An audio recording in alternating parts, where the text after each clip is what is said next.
Happy Friday, Nashville. Next man up, 102.5. The Game. Jake Lyman, Connor Newt, Parker Kelly, broadcasting live from the Busy Bee Plumbing, Heating, and Air Conditioning Game Nashville studios, home of the $99 yearly Beehive membership, where the buzz is always about great service. We've got Connor for the first 2 hours of the show today. Going to get ready for a big weekend of football, especially on the college side. We'll go through some of the big games on Saturday. Titans also taking on the Texans. And then at 11 a.m., Max Herz is going to join for the final hour of the show and lead us right into Predators pregame coverage as the Preds are in Stockholm, Sweden, taking on the Penguins today, a 1 o'clock puck drop from overseas. Connor, how's it going? I'm good. I'd be better if we were talking about the one thing in this world that actually matters, that only you and I can talk about. What? College hoops. Oh, yeah. This is the first time you and I are together since the start of the season, and we're not even talking about it. That is true. I did not put any college basketball on here. That's okay. I did get a chance to hear you on the call the other day. In Clarksville? Yes. That's a very nice arena, by the way. It was. F&M Bank Arena was it exceeded my expectations. Really? Well, yeah. You've been there before for I have not. You have not? I called that the Cats game at Municipal Auditorium. Ah. So I had not been up there before. It was great. Nice little setup they've got there. I'm very excited to go watch some Vandy women this year. Yeah. Next chance. Women's basketball, I should say. Next chance is a week from today. I will actually not be on the show a week from today because it's our Education Day game. It'll probably be me. It will probably be you and Dr. Crane. 11 a.m. tip next Friday for the Education Day game. And my one request is that Vanderbilt skips from 68 or 66 to 68. I knew you were going to say this. Like, please do not. Those kids. The kids. Did you see the Auburn women's basketball yesterday? I've seen many. I've seen North Carolina. I saw Baylor.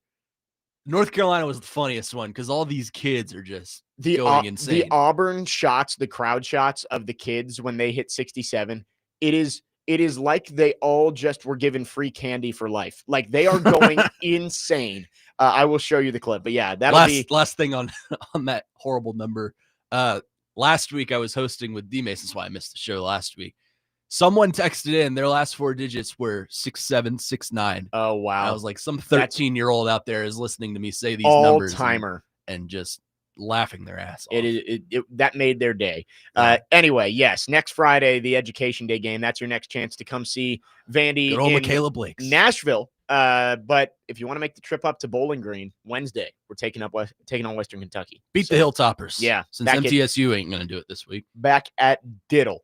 Titans back in action this weekend, coming off the bye week. They're taking on the Houston Texans for the second time this season. Shutout in Houston, 26-0 back in week 4.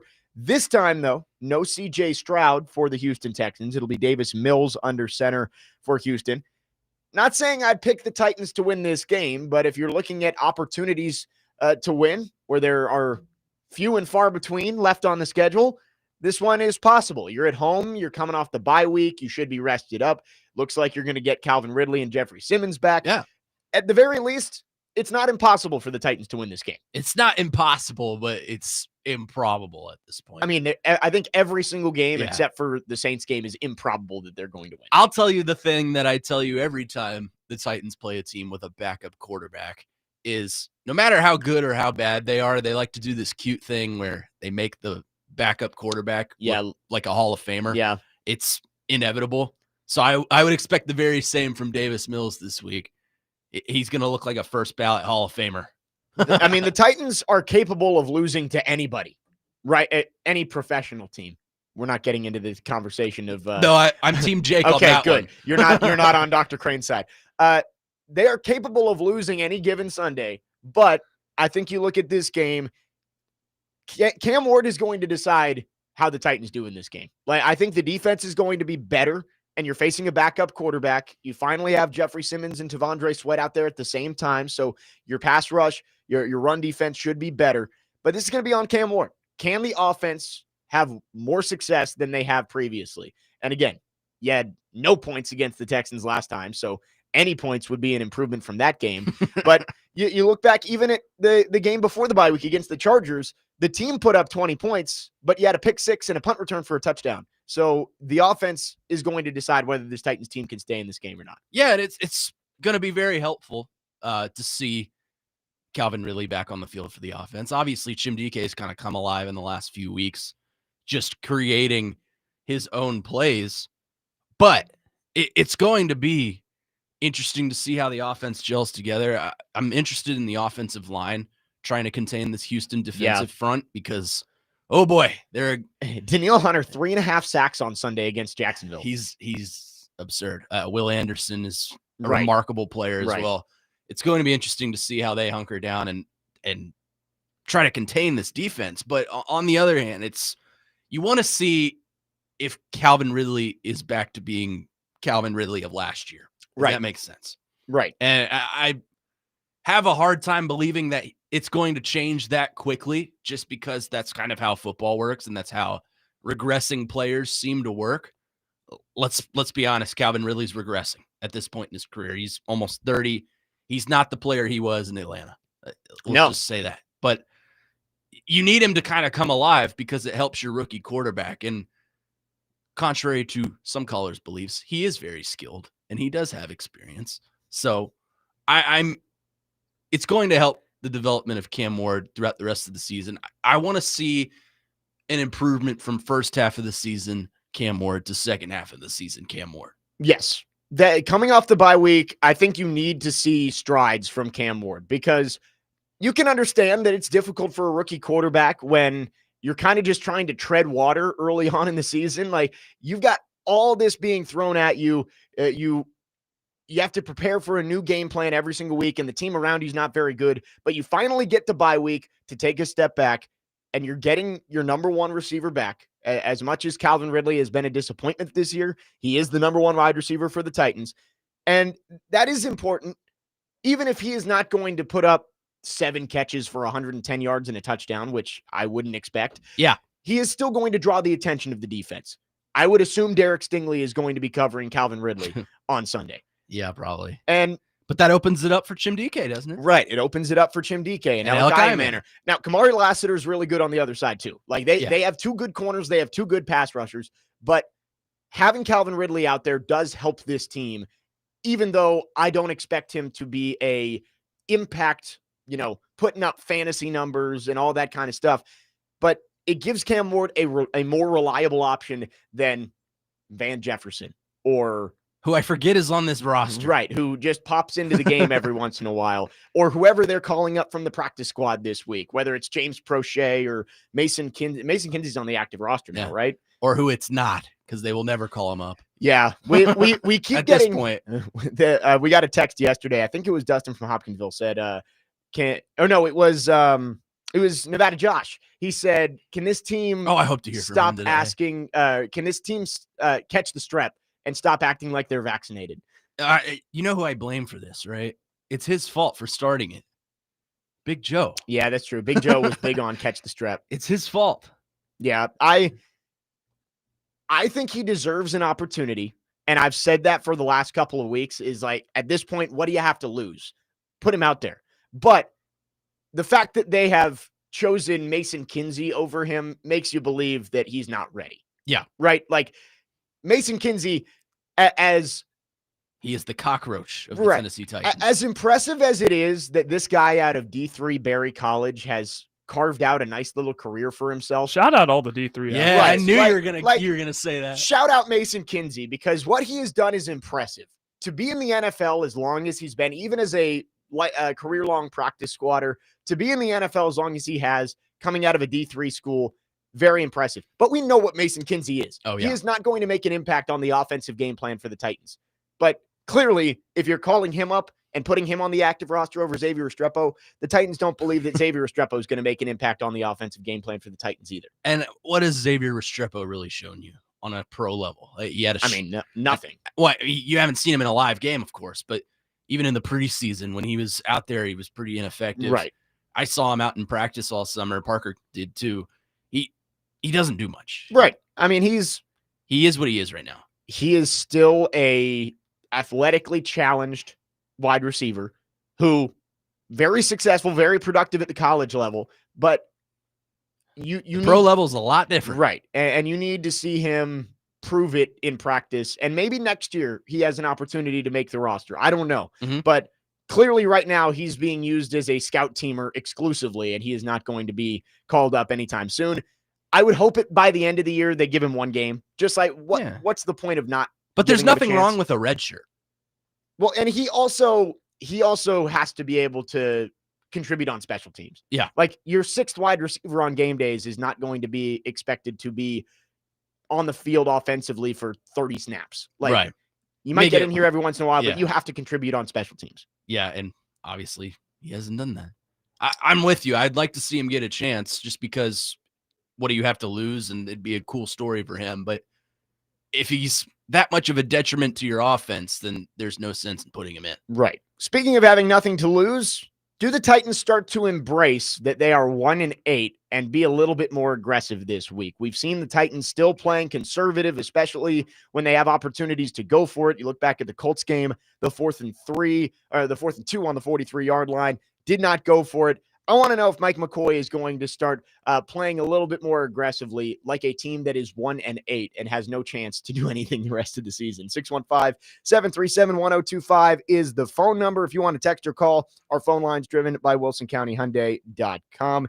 MTSU will take on Western Kentucky tomorrow at 2:30 p.m. Catch all of the action on Totally Hits 93.3 with coverage also available on the Totally Hits Nashville app and at TotallyHitsNashville.com. We are off and rolling on this Friday morning. Jake Lyman, Connor Newt, Parker Kelly, next man up, 102.5 The Game.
This Sunday, the NFL game of the week is the Chiefs and the Broncos at 3:25 on 102.5. The NFL game of the week is presented by Circus Sportsbook Kentucky and Macero in 12 South. Jake Lyman, Connor Newt, Parker Kelly with you on this Friday. Did you miss it?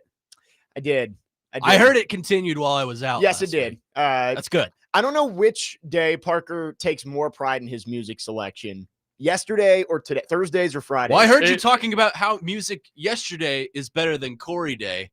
Where does this fall? Like, it's like 1A, 1B on Thursday, Friday. Yeah. I mean, there's lots of good music. Parker does a nice job with it. I let him just take the reins. I know how TD operates. TD will be in your ear the whole show. See, yesterday he was not in my ear once. Yeah, yesterday TD did not put a lot of requests in. Parker was running the show back. I will there. say you had dreams and nightmares, and I didn't expect to get ready to run through a brick wall at 9 in the morning. Yeah, that was. But there we were. I was ready. What did you play next? It was like some freshman frat basement song at 9:30. Waka Flocka, No Hands. Yes, that's what it was. Yeah, should have been Grove Street Party. That was in there somewhere. Proud theme entrance of the Kentucky Wildcats football program. 615-737-1025 is the phone number. Talking Titans to start off the show. We'll get into some college football coming up next. Justin from Greenbrier, I think, puts it exactly the way I wanted to on our text line driven by WilsonCountyHyundai.com. He says, I'm not saying the Titans should just throw out the playbook and start fresh, but for the love of Pete, stop playing scared. Go out there and play every game like it really is a game and just have a good time. You're not going to the playoffs, so play a little Madden out there and just go ham. Couldn't have said it any better myself, Justin. I am saying the Titans should throw one part of the playbook out, and that's Wildcat. Please do not run the Wildcat anymore. And bubble screens. And throw those out. You have to have some sort of screen game, and it's so disappointing that the Titans literally cannot run a screen to save their life. That's why I just don't. I mean, scrap it. I get it. You should just stop running it because it is that bad. But that does being able to throw the ball horizontally opens up so much for your offense, and it's so disappointing that the Titans are just incapable of running a successful screen. Well, I don't know if they have a receiver that's capable of capitalizing on that. I guess it would be Jim DK, but right. Well, you look at what the offensive line provides you. I heard Robbie say it this morning. If you wait a couple of seconds, Cam Ward's probably going to be lying flat on his back. Yeah. So they just don't have the skill to do it. And with Jim DK early on in the season, he had 5 catches for 1 yard and 13 yards after the catch. So they were basically just throwing him screens and they weren't going anywhere. Yeah. Yes, Jim DK is a dynamic player with the ball in his hands, but if you can't block it up, then you're not going to be able to have success with that, and it's very disappointing. But yes, please get rid of the Wildcat. It is. You don't want to see Chigakonkwo under center? Oh my God, it was horrible. I mean, and I'll be like our next caller. I couldn't watch the game last Sunday because I was in Paris. I was listening, and every time they said, "Hear that footwork? Here they're in the Wildcat," I was like, "Oh brother, this guy stinks." Like what? Elite reference right there. I'm so proud of you. Speaking of Trey, let's go to our phone line, driven by WilsonCountyHyundai.com. Trey, thank you for calling. What are your thoughts? Good morning, guys. Good morning. Good morning, Trey. Hey, I want to say there's 2 things that will make the Titans lose this game. Okay? Number 1 is the players. The players stink. Stink. And then there's the playbook. And as y'all was saying, the Wildcat, who runs that? Like, who really runs that to, try to gain a first down? And who goes out there and get penalties in the first freaking possession of the game, 3rd and 15? I'm listening to the game. I'm like, what is going on? They're beating themselves. Right out of the gate, they're beating themselves. And then they get backed up 20 points in the first half. Like, what are they doing? Like, they can't continue to do this and hurt, the team like this. They need better performance out of everybody, including Jeffrey Simmons. And y'all have a good day. Thank you. Love y'all. Thanks Bye. for the call, Trey. Thank you, Very Trey. impassioned, Trey. He is fired up today, and I'm here for it. I agree with him that this team, they shoot themselves in the foot too much. He had me until quite literally the last 3 words. Jeffrey Simmons Oh yeah, has been hurt. Right. Well, And Jeffrey before Simmons been that- hurt, and he was playing elite level. Well, he football wouldn't before know that then. because he doesn't watch the Titans. No, play. he listens. He listens though. to He him. listens. Hey, he listens. did say he's watched a little bit. That's good. He did say that. We're getting progress yeah, out of him. you know. He's fired up today. We Pre- even got to love you at the end. Previously, he said that he hadn't watched a game since the AFC Championship game in 2019, or I guess 2020. But Lord, yeah, so he went 5 years without watching a Titans game.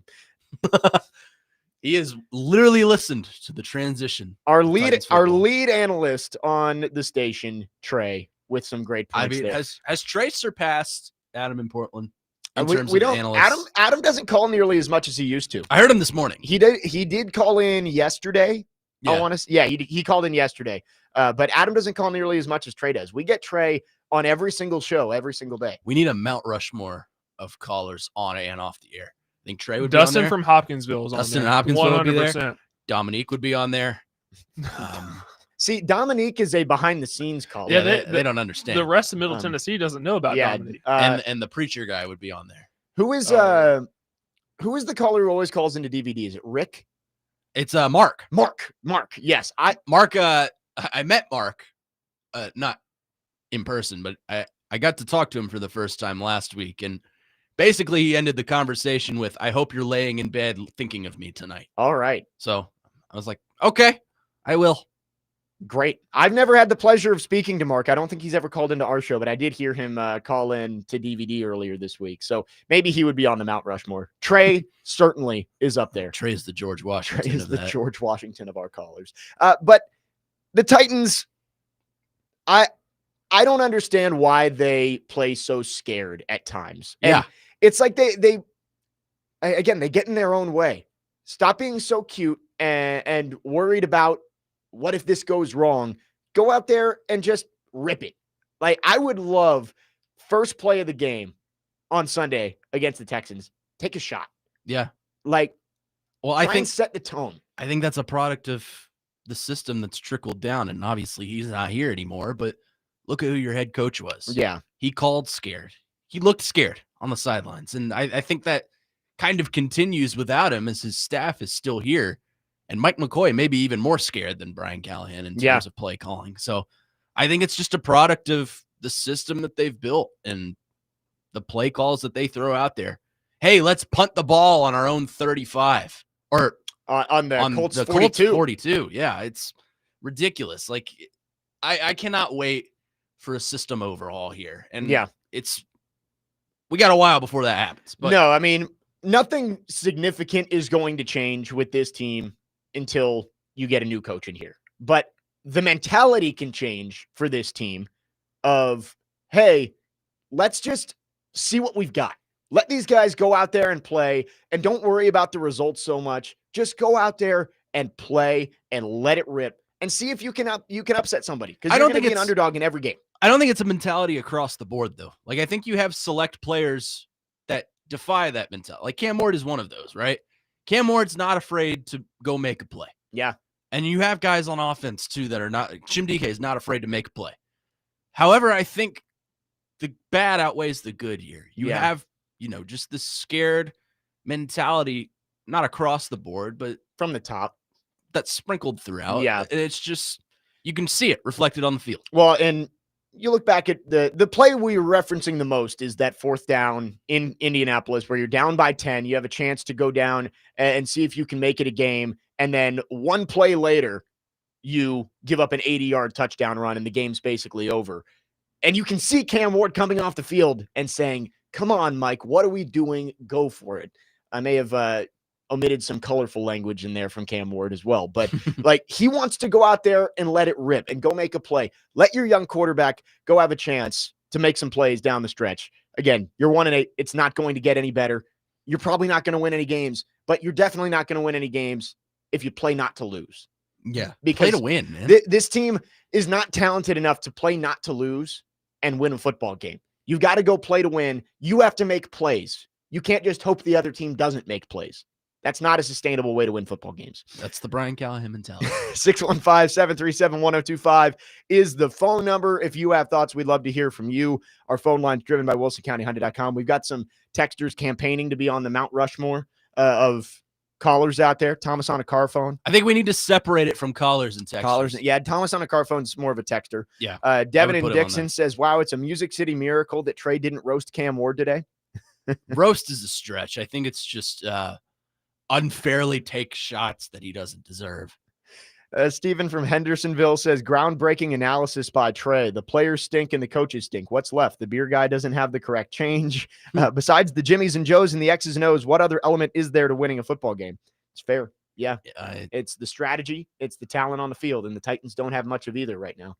Yeah. And to Trey's point, the players do stink and the coaches do stink. So I accept that analysis. I think it's good. Really giving a large endorsement for this game on Sunday that apparently is only going to be viewed in Middle Tennessee. Yes, all that from Paul. No Chattanooga, no Knoxville. Memphis and Knoxville said, we're good. We don't want the Titans. Please. Don't make us watch this. We'd rather watch Bills and Bucks. That coverage map is hilarious. It's literally like, hey, if you're 45 minutes outside of Nashville, you're not watching the Titans. Better come in town.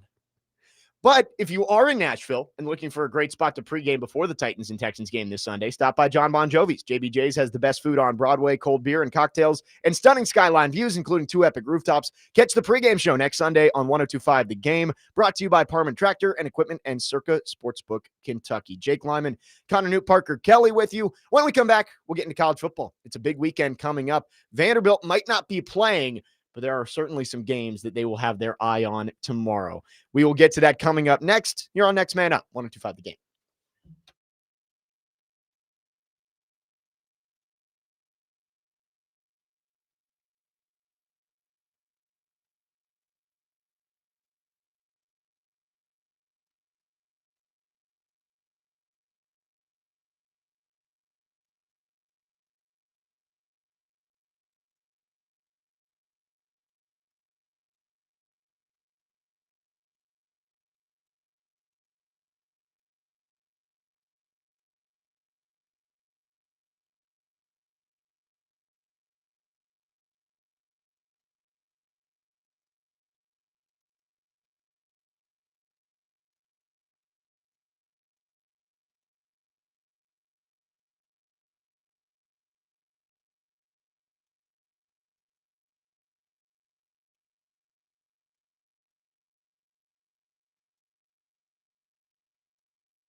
Next man up, 102.5 The Game. Jake Lyman, Connor Newton, Parker Kelly with you. When I said play Carrie Underwood, this isn't what I meant. What were you thinking? Don't act like you don't like this song. That's a good song. I do, but I was expecting like, Cowboy Casanova. yeah, it's a good one. It's a good one. Before he cheats. Yeah, That one's overplayed. You can go down Broadway and hear any white girl singing that song. that is true. That But is. that's exactly what this day is for. well, he makes a point. that is true. But we like the hidden gems as well. Yeah, that would not have been my go-to for Carrie Underwood, but Blown still, Away. Still Well, a he's very like, blown away. Is a good Connor one. told me in the break, we hear her every Sunday. I'm like, oh, that's a good idea. Maybe Yeah. I'll just play the Sunday night anthem. There we go. Chase and Big Joe will be broadcasting live at the all-new Circus Sportsbook Kentucky in the Mint Gaming Hall this Monday prior to the Monday Night Football game. This week's Monday night matchup is the Cowboys and the Raiders. Let's get to college football. Big weekend coming up. Vanderbilt is off. Tennessee taking on New Mexico State. So not quite as big locally, but some really important games. And for Vanderbilt, it's going to be a big weekend of scoreboard watching. Mhm. You've got three teams in front of you that all play ranked matchups this week. Varying degrees of how likely it is that those teams are going to lose, but some games to watch that could help Vanderbilt's college football playoff hopes. Let's start with Pitt and Notre Dame. Game day is in Pittsburgh, outside of Acrisure Stadium. The Irish are big favorites, and Pat Narduzzi said earlier this week he doesn't care if they lose by 100 to the Irish this weekend. He said, Doozer. as long as we win our ACC games, I don't care. Notre Dame can destroy us, beat us 110-0. Not exactly what Vanderbilt wants to hear, but I would think his players aren't going to go in with that mindset. At least I would hope. Yeah, no. You're playing, and that's a rivalry too, right? Pitt and Notre Dame, maybe not a traditional rivalry. Right. Maybe but, not one of the bigger ones, but they play on a pretty regular basis, and it's two teams that want to beat each other. Yeah, Pitt needs to be clicking on all cylinders. And I think Pitt is a good football team. I wouldn't classify them as a great football team. I think Notre Dame just has way more talent offensively and even defensively. I think the brand sells a little bit too, but that's besides the point. They're obviously going on the road playing in Heinz Field, not Acrisure Stadium. It's Heinz Field in my mind. Yeah. But it's Notre Dame's going to roll in this one. I think that's a very safe thing to say. Yeah. I don't think Pitt is capable of taking down a team of that magnitude. Now, the only way I think Notre Dame loses is if they just beat themselves. Right. Kind of like they did against Texas A&M, kind of like they did a little bit against Miami. They didn't play well against Boston College a couple weeks ago, Right. too. So maybe if you get that kind of performance against a better Pitt team, BC's not very good at all. And I think Bill O'Brien's days might be numbered there. But He can go back to GMing. he could go back to Penn State. Mm. That job's open. Or Virginia Tech. I would not want Bill. He almost got hired as Tech's coach before Brent Pry. Did he? Yeah, there was one night where Was it a hell no Shiano moment? a little bit. People were not happy about it, but yes, there was a night right before Brent Pry got fired that I was talking myself into Bill O'Brien. That Brent Pry got hired. Yeah. That I was talking myself into Bill O'Brien. How bought in were you when Brent Pry got hired? It was kind of an underwhelming hire. Hell yeah! Go Hokies! It's a special place. That's that's what he loves to say. Anyway, yeah, Notre Sound Dame. like Sean Connery. Yeah, there was a little Connery in there. But not like actual Sean Connery, like the Celebrity Jeopardy. The Celebrity Jeopardy SNL. I'll take Let It Snow, Alex. Except that is not what he says. Therapists. Yeah. Catch These Men. Those were the all-time skits with Will Ferrell Good as old as Turd Trebek. Ferguson. Yeah, I lost my train of thought I'm completely. sorry. That's my We fault. go off the rails way too much when you're on the show. It's Friday. Oh, Notre Dame, they did not play well against Boston College. If you can get that kind of performance against Pitt, Pitt's a much better team than Boston College. And Yeah. I wonder if maybe Pitt could keep that game close late. I'm not counting on it, but there's an outside chance because Pitt is a ranked team for a reason. But the other two games that you want to keep your eye on are in the SEC. Mm-hmm. And for Vanderbilt, you need as many 3-loss SEC teams as possible because odds are you're only going to get 5 It's possible to get 6 SEC teams, but likely number is 5 SEC teams are going to get in. Right now, Vanderbilt is 7th. You got to find a way to leapfrog Texas and Oklahoma. Easiest way is they both lose this weekend to Alabama and Georgia. And I think that's highly likely if you were to ask Both me. are underdogs I think, on the road. especially Oklahoma. I just am not bought in on Oklahoma. I think John Mateer has been remarkably unimpressive since he came back from injury, and some of that's not his fault. I think he was rushed back. I don't think he fully recovered. I think he's still dealing with injury, but that's besides the point. Both of them are playing on the road as well. Yeah. So I think if you're a Vanderbilt fan and you're watching these games, I would feel pretty good about the favorite winning. Yeah. That's just me. But let's say they don't. Let's say Texas rolls into Athens and takes down Georgia. Let's say Oklahoma shocks the world and rolls into T-Town and takes down Alabama. Then what? Then I think you kind of just focus on yourself. Right. If Vanderbilt wins out, I think, contrary to what Corey Curtis believes, I think they have a resume to get in. I think they've got wins over. Corey might be listening, and he's going to text in saying that that's not what he said. But yeah, he said that he thinks Notre Dame's resume stacks up better, which I disagree with. I think as a whole, Vanderbilt's resume is better than Notre Dame. But I think Notre Dame has one singular win that is better than Vanderbilt's, and that's a ranked USC. Correct. But USC, without slipping into this conversation, USC still has Oregon on the schedule. They could drop another game. Vandy still has Tennessee. So Vandy, you're right. They need to focus on themselves. I'm sure there's not anybody in that building over there, at least outwardly, talking about scoreboard watching this weekend. Oh, this is a fan thing. But in the back of their mind, I'm sure they know who they're rooting for this weekend. Yeah. But none of it matters unless they win the last 2 games of the year. Well, if they go 10-2, they're getting it. I think so. But, and I want to get your thoughts on this too. I've seen some people out there, and Parker, I don't know if you've heard this too. I don't know how reputable these people are, saying that they believe a 9-3 Texas should get in over a 10-2 Vanderbilt. I do not believe so. I can understand the argument because Texas beat Vanderbilt, but what resume wins does Texas have? They would say that in order for Texas to go 9-3, they would have to beat either Georgia or Texas A&M. Right. Because they have both of those games left on their schedule. So that would be their marquee win.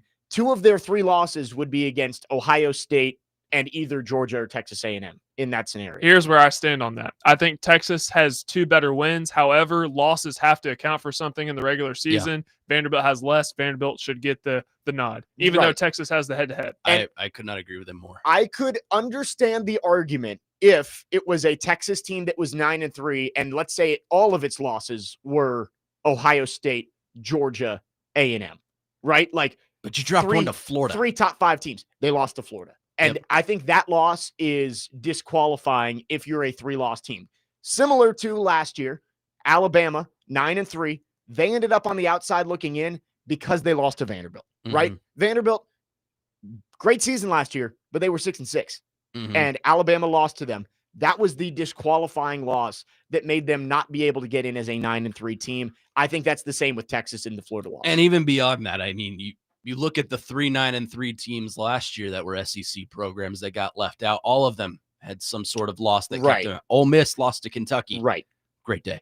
South Carolina, I'd have to. South Carolina finished strong, but they started off rough. Right. And it just wasn't enough. It wasn't enough. So it's in your intro, Jake. You got to live by it. 10-2 is an SEC team. I believe that a 10-2 SEC team should be in.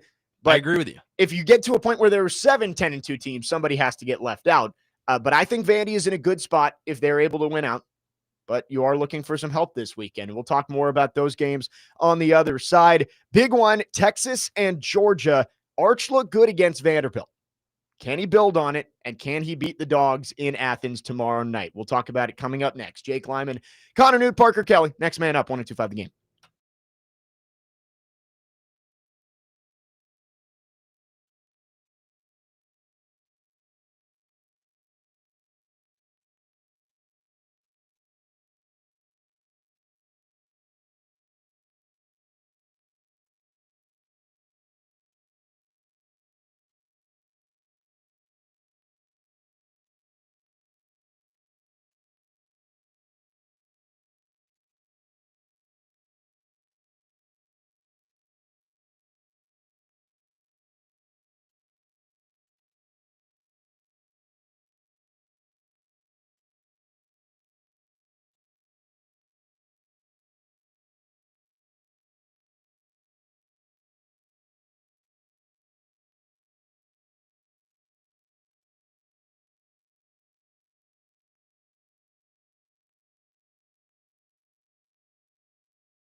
There we go. Next man up, 102.5 The Game, wrapping up the first hour of the show.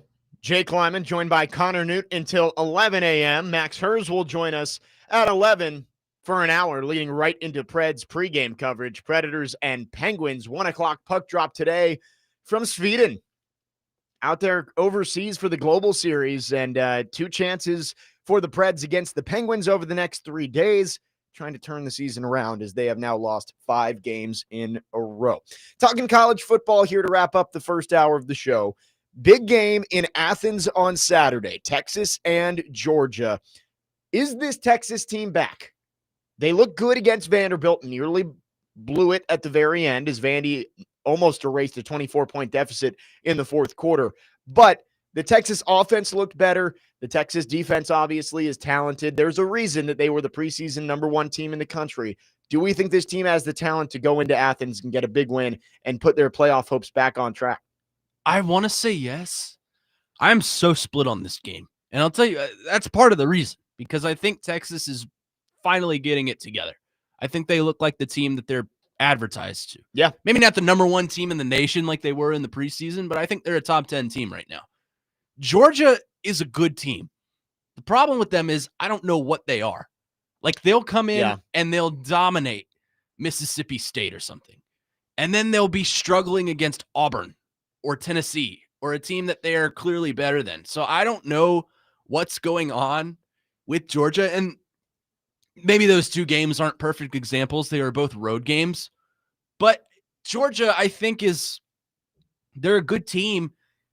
I just don't know what they are. I don't know if they're world-beating national title contenders or maybe just another top SEC team. They're very hard to read right now. Yeah, this is a Georgia team that could easily have 4 losses already this season, right? They have somehow been able to pull off wins in all of them. I mean, Tennessee misses the field goal that would have beat them in Neyland. Auburn, the review that went their way on the fumble, they end up scoring 20 unanswered in that game. Ole Miss was in control against them before Georgia came back. So, like, there were opportunities to lose. They found a way to win. But do I look at this Georgia team as some juggernaut like we did 2 years ago or 3 years ago when they were winning national championships? I don't. And Texas is talented enough to play with anybody. They have not lived up to the expectations so far this year.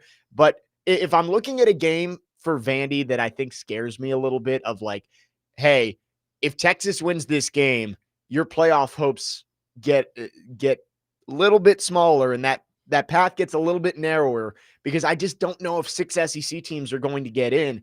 And if Texas wins this game, in all likelihood, they go to College Station at the end of the year, right? It's in no, it's in Austin. It's in Austin. Or will they welcome in Texas A&M at the end of the year with an opportunity to lock up a playoff spot? Because even with that Florida loss, a 10-2 Texas team whose first loss was against Ohio State on the road and has wins over Oklahoma, Georgia, and Texas A&M is going to get in over Vanderbilt. I feel like the college football playoff bracket is going to look similar to what it looks like right now in terms of who from what conference gets in. I think you get 4 Big Ten teams. I think you get 4 SEC teams. 3 Big Ten teams. 3. Sorry. Yeah. Math is hard. Ohio State, Indiana, Oregon. I know that there are some people who think Michigan could maybe make a run, but I don't see Ohio State losing that game. Sorry. 3 Big Ten teams. Yep. 4 SEC teams. Yep. Notre Dame. 8. So that's 8. 1 ACC team. Big 12. 2 Big 12 teams, maybe. So you're thinking maybe Texas Tech and BYU both sneak in. Yeah, the BYU thing frustrates me because it's like SMU last year, and I've said this all week. Yeah. It's like SMU of, that they are not one of the 12 best teams in the country, right? Like BYU was outmatched against Texas Tech on Saturday. But if they go 11-1, it's like you can't keep them out. It's an 11-win power conference team. They're going to get in. But it's frustrating because if they played an SEC schedule, and I know another hypothetical win for the SEC, if they played an SEC schedule, they would not win 11 games. And then your G5 would get in, which is probably USF. Whoever wins the American. Well, that's what Ian and I were just talking about, because if you have an 11-1 BYU, it's the SMU thing from last year. In the regular season, they deserve to be in, and the committee's emphasizing we're not going to punish you for earning the right to play an extra game. Right. And SMU deserved to be in last year. However, they got blown out. And this is a TV product. The people that care about this care about the money. Are they going to allow that to happen this year? I don't know. It's yet to be determined. Yeah, and it's going to be interesting. I think you might need the eye test to save you a little bit. Like if BYU does make the Big 12 championship at 11-1, they need to get boat raced again by Texas Tech. Mhm. Like just look outmatched. And that could be enough for the committee to be like, hey, we're not punishing them for losing in the conference championship. We're punishing them for how they lost in the conference championship. Right. Yeah, I feel like they should do what they did with the ACC last year and just put whoever makes the Big 12 title game, put both of them in, and then the ACC can be the Big 12 this year. Yeah. Like whoever wins the ACC Right. is in. That's what it's going to end up being. Unless we've talked about it, if Duke somehow won the ACC, there's a chance that the ACC gets left out of the playoff altogether. Yeah. You would get the winner of the American, and maybe James Madison would get in. Because it is not the 4 power conference champions and the group of 5. It is the top 5 highest ranked conference champions. Mm-hmm. The ACC does not have to be included. So, but they will be. Right. But it doesn't really matter. The ACC is a 1-bid league. The American's a 1-bid league. So that's 2. I expect Notre Dame to get in. The committee has basically told you that if they win tomorrow, if they win their last 3 games, or they have 2, 3. They've got after this they play Stanford and Syracuse. Yeah, so if they win their last 3 games, Notre Dame's going to be in. That's 3. I feel pretty good about all 3 of the Big 10 teams getting in. Yeah, the rest of the way. Oregon does play USC. Maybe there's a chance they slip up, but then you have to count USC as a possible team as well. So I would say 3 Big 10 teams. That gets you to 6. And then the Big 12 is really the big question mark, right? Like, do they get 2 teams in? I don't think they deserve to get 2 teams in, but it's going to be, I think you're right. I think it's going to be like the ACC last year where you look at it and you say, SMU, is that a playoff team? Probably not, but a team that wins 11 games in a power conference, it's hard to justify leaving them out. Yeah, and then they'll get boat raced in the first round on some campus. Yeah, they'd probably play like at Ole Miss or something like that. Yeah, and they'd get murdered. They'd get crushed. Another hypothetical win for the SEC. We like to do that, don't we? I mean, it's hard not to at times because when you look if you think logistically, like right, and I know we'll get the Big 10 homers on the text line saying like, who's won the last 2 national championships? That's great. I get it, but who won the last 7 or 8? When you look at the depth of the league, the SEC, the 10th best team in the SEC is miles ahead of the 10th best team in the Big 10 or the ACC or the Big 12. Right? Yeah. You and I have talked about this a lot in that the top of the Big 10 and the top of the SEC are pretty right about equal. Hand in hand. Yep. Right. The middle of the SEC and the middle of the Big 10, there's a steep drop off. Like I would rather have Tennessee and Mississippi State and Texas in the middle of the SEC as opposed to USC. And Penn State's having a bad year this year, but Penn State you could throw in there, and Michigan. I would much rather have the SEC than the Big 10. Right. SEC Newt. Sorry, Dave Portnoy. The 7th best team record-wise in the SEC is Oklahoma. The 7th best team in the Big 10 is Minnesota. Like there's a steep difference. Right. That's the point I'm trying to make. And it's tough because Vanderbilt having to go on the road to Alabama and on the road to Texas, those are not games that are going to be easy to win. You look at BYU's schedule, like they beat Utah. That's a lot of why. That's pretty much it. That's why they're going to a 9-game conference schedule. Yeah. Because they let the conference schedule do the talking. I mean, the BYU schedule is kind of hilarious to look at because it's like even in the non-conference, they played Portland State, Stanford, and East Carolina. Like all 3 games. East Carolina, I guess, is a pretty good American team, but they beat Utah by 3. They've beaten Arizona, West Virginia, Iowa State. I think for Vanderbilt, you become a huge Cincinnati fan next weekend, right? Yeah. Cincinnati can be your saving grace if they can beat BYU next week. Mm-hmm. Because I do think... But you got to scheme ahead for Kentucky, buddy. Like right now, well, again, we have to have these conversations under the assumption Vanderbilt's going to get to 10-2. Right. Because if they don't get to 10-2, then there's no point. Then the whole point is it's all over. So there's really no point in having the conversation. If they get to 10-2, I do think that they leapfrog Utah, though. I agree. I think that Tennessee win is enough to push Vandy in front because, man, the committee, and I know Mac Rhodes no longer on the committee anymore, but his explanation this week of, we really liked how Utah was able to blow out Arizona State and whoever they played, Cincinnati. Like, they won those decisively. It's like, really? That's the points that you're making is Utah, a 2-loss Utah team is better than 2-loss Vandy because they beat Arizona State by 20. Well, I'll be the one to tell you this. Guess what conference Baylor is in? Yeah. I mean, so that might be part of it. Right. I guess that's true. And guess who is replacing him from the Big 12 on the committee? Utah's athletic director. And Hunter Yurachek. Arkansas, right? Well, yeah, Yep. no. So he's the new chair, Yep. but the person taking his place on the committee is Utah's athletic director. Heather Dinage said it needed to be someone from the Big 12 since the guy was the AD at Baylor. No, I agree. It's just funny that it's Utah who is like right on the bubble. Like, why couldn't it be Which UCF is or hilarious because the committee's boxed themselves in because BYU has the head-to-head over Utah, but BYU lost a game. They dropped to 12, and they have Utah at 13. So what happens if BYU loses another game and they have the same number of losses as Utah, but yet BYU has the head-to-head? That's how the committee's boxed themselves in right there. Right. It's to going to be interesting. To a texture's point, you were talking about BYU's non-conference and how little it is. Vanderbilt played Georgia State. I understand, Utah.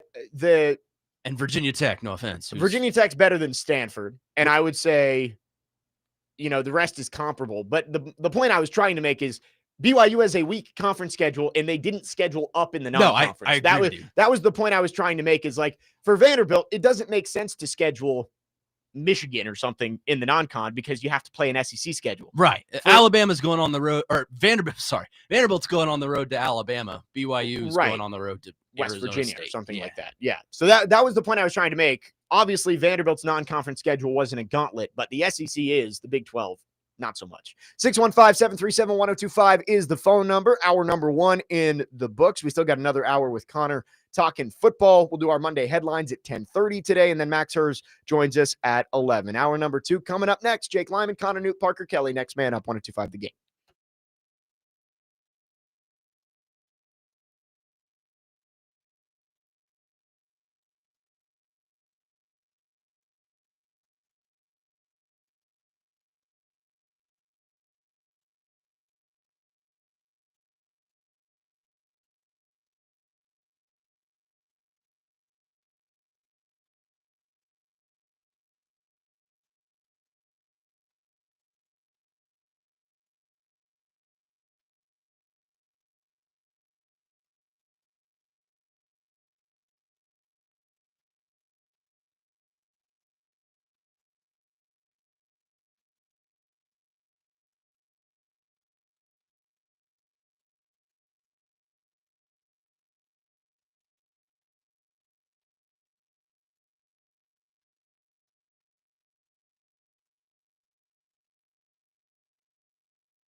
Next man on 102.5, The Game. Jake Lyman, Connor Newton, Parker Kelly with you on this Friday.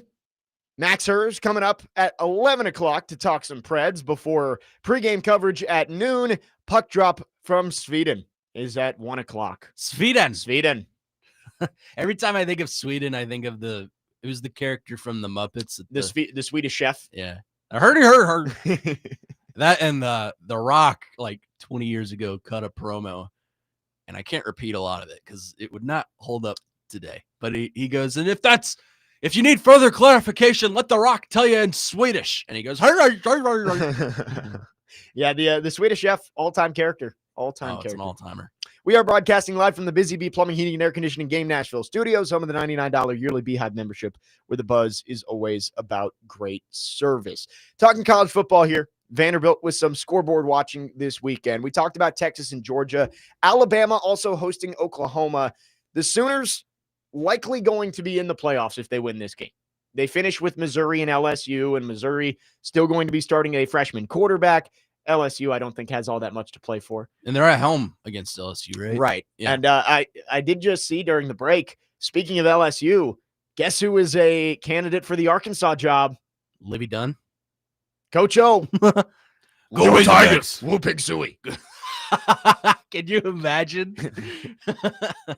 See, when Pat Fitzgerald got let go at Northwestern a couple years ago, I wanted Ed O to go to Northwestern so bad. Pat Fitzgerald, I think, is going to find his way back. Oh, yeah, he definitely is. He definitely is. I think he sounds ready to go, too. I think he'll end up at Michigan State. Yeah, that would be a fit. That would work out very well. Yeah. So maybe Coach O getting back into coaching. What a coaching tandem we got there. Ed Orgeron and John Calipari. Oh, yes, man. That would be just a washed that'd be a coaching fun tandem. athletic department to be a part of. They're not machines, though. Just remember that. For Alabama, Ty Simpson, he has been outstanding this year and firmly in that Heisman conversation. Right now, I think if I'm looking at the odds, like Fernando Mendoza's one, or no, Julian Sayin, I think, is one. Really? But it's kind of, there's four at the top. It's Sayin, Mendoza, Simpson, Marcel Reed, and then Pavia's in fifth, is based on the current expectations. Still lots of football to play, but Ty Simpson, national television. This game is the 2:30 game, right, on ABC? Yes. But national television, an opportunity for him to go out there and have a Heisman moment towards the end of the season against the top 15 team. It's pronounced Theismann. Yes, the Theismann Trophy. I'm just kidding. Yeah, I think if you were to ask me right now who the most deserving quarterback of the Heisman is right now, I think it's Ty Simpson. You can argue Fernando Mendoza, but look at the competition compared from Indiana to Alabama. Ty Simpson has gone out there and dotted up Georgia and Tennessee and teams that are significantly better than what Indiana has done. And I understand that Fernando Mendoza played well against Oregon, and that's his marquee win. And look, he struggled against Penn State. Penn State's a good team, talented, I guess, but he did not look like a Heisman-level quarterback in that game. Ty Simpson maybe has slowed down a little bit, but I don't think as significantly as Fernando did in that game. I think if he goes out and plays lights out against Oklahoma, it's pretty much his award to lose. Yeah, I think Simpson has the biggest opportunities to go win the Heisman, right? Like he's likely going to make the SEC championship game, and he'll have an opportunity to go prove it. On the other side in the Big Ten, it may come down to the Big Ten championship between Ohio State and Indiana as well. Julian Sayin, maybe the most under the radar Heisman candidate of all time. Like I feel like no one's talking about him because Ohio State hasn't played anybody. Yeah, right? Like they played Texas week 1, and then the only other ranked team on their schedule, Illinois, and they've just blown everybody out. But Sayin's completing 80% of his passes. So it helps when you have probably the two best receivers in the entire country on your roster. Very good point. You got Carnell Tate and Jeremiah Smith on the outside. But I think Sayin, if status quo stays the rest of the season and nobody really pulls away and you're in this group, if Sayin goes out and wins the Big Ten championship, he might win it because statistically he does have an edge in a lot of different categories on Simpson and Reed and Mendoza when you look at the statistics. It's been kind of an interesting Heisman race from the standpoint of no one really is head and shoulders above anyone else.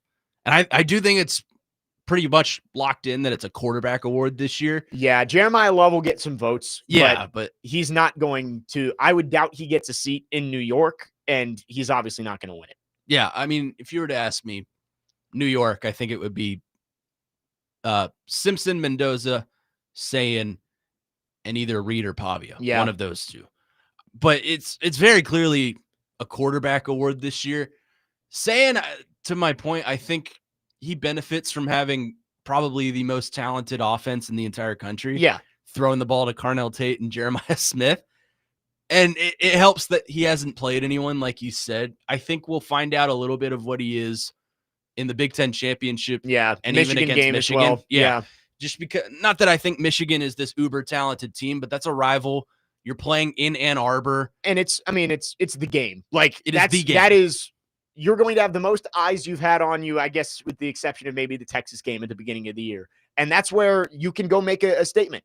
And that's why I say if status quo stays and everybody keeps playing the way they are, I think Sayin might end up winning it. Just because nobody's pulling away. And name value. Right. And he's wearing scarlet and gray. There are like 10 names. You're the best for the Heisman right now. Yeah. Right. You're the best quarterback on the best team. Sometimes that wins you the Heisman Trophy. But honestly, like I've watched Julian Sayin, and he is having a Heisman caliber year. I've also heard the argument that look at who Fernando Mendoza's throwing to, guys out of the transfer portal that nobody wanted, 3 stars. Yeah. Meanwhile, Julian Sayin, and this isn't taken away from Julian Sayin because he's putting the ball in positions for his receivers to be successful, but he's throwing to Jeremiah Smith and Carnell Tate.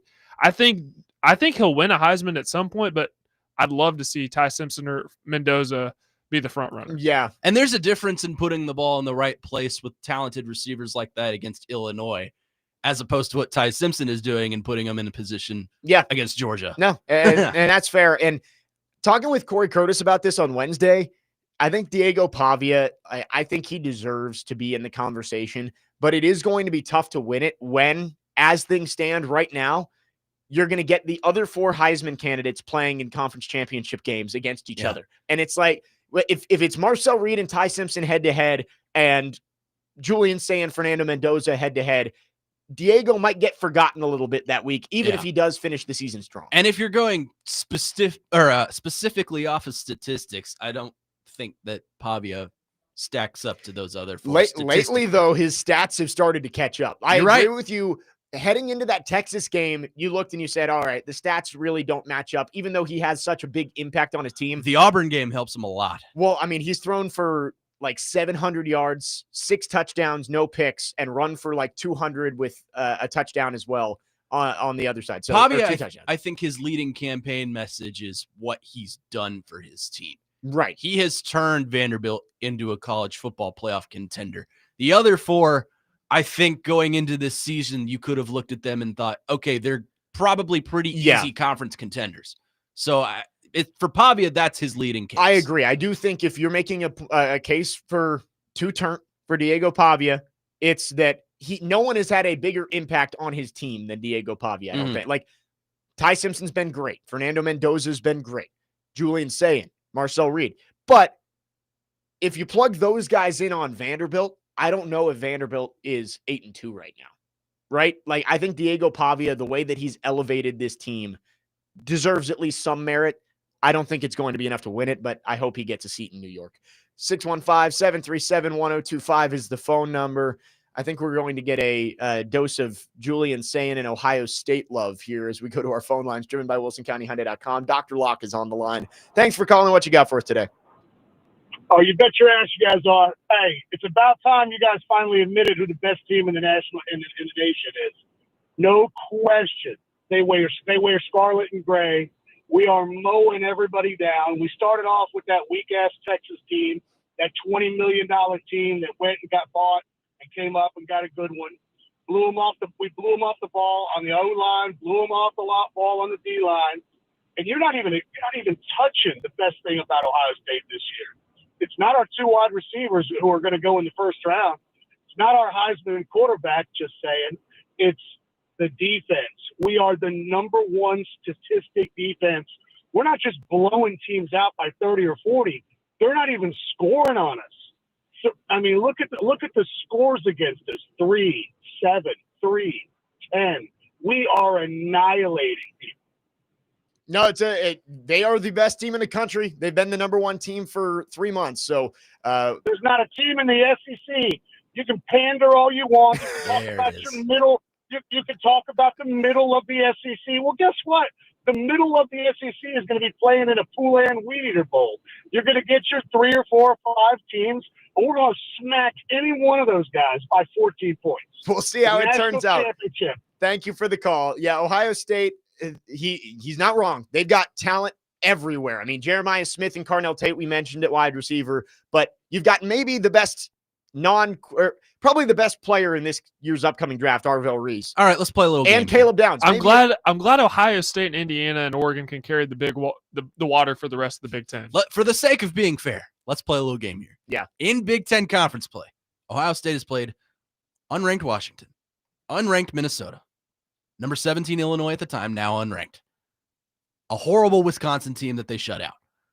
Penn State, unranked. They have 3 wins on the season. Winless in the Big Ten. Winless in the Big Ten. Purdue, who is maybe the worst team in all of FBS.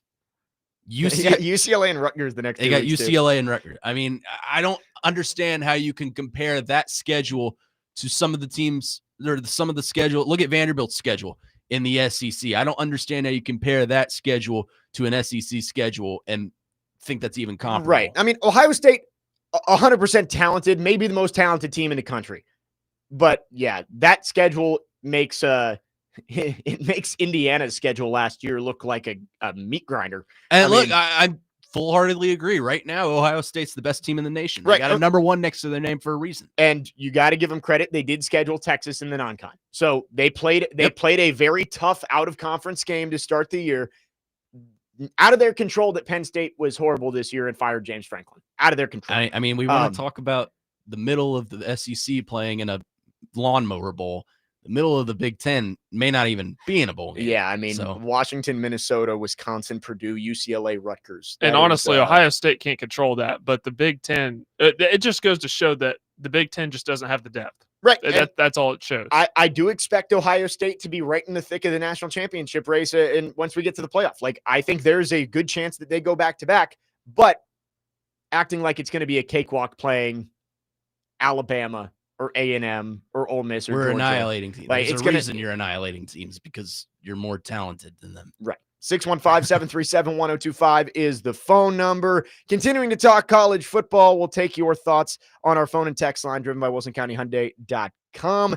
When we come back, also Monday headlines coming up at 10:30, and then Max Herz joins us at 11. Jake Lyman, Connor Newt, Parker Kelly, next man up, 1025 The Game.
Next man up, 102.5 The Game. Jake Lyman, Connor Newt, Parker Kelly alongside you on your Friday morning.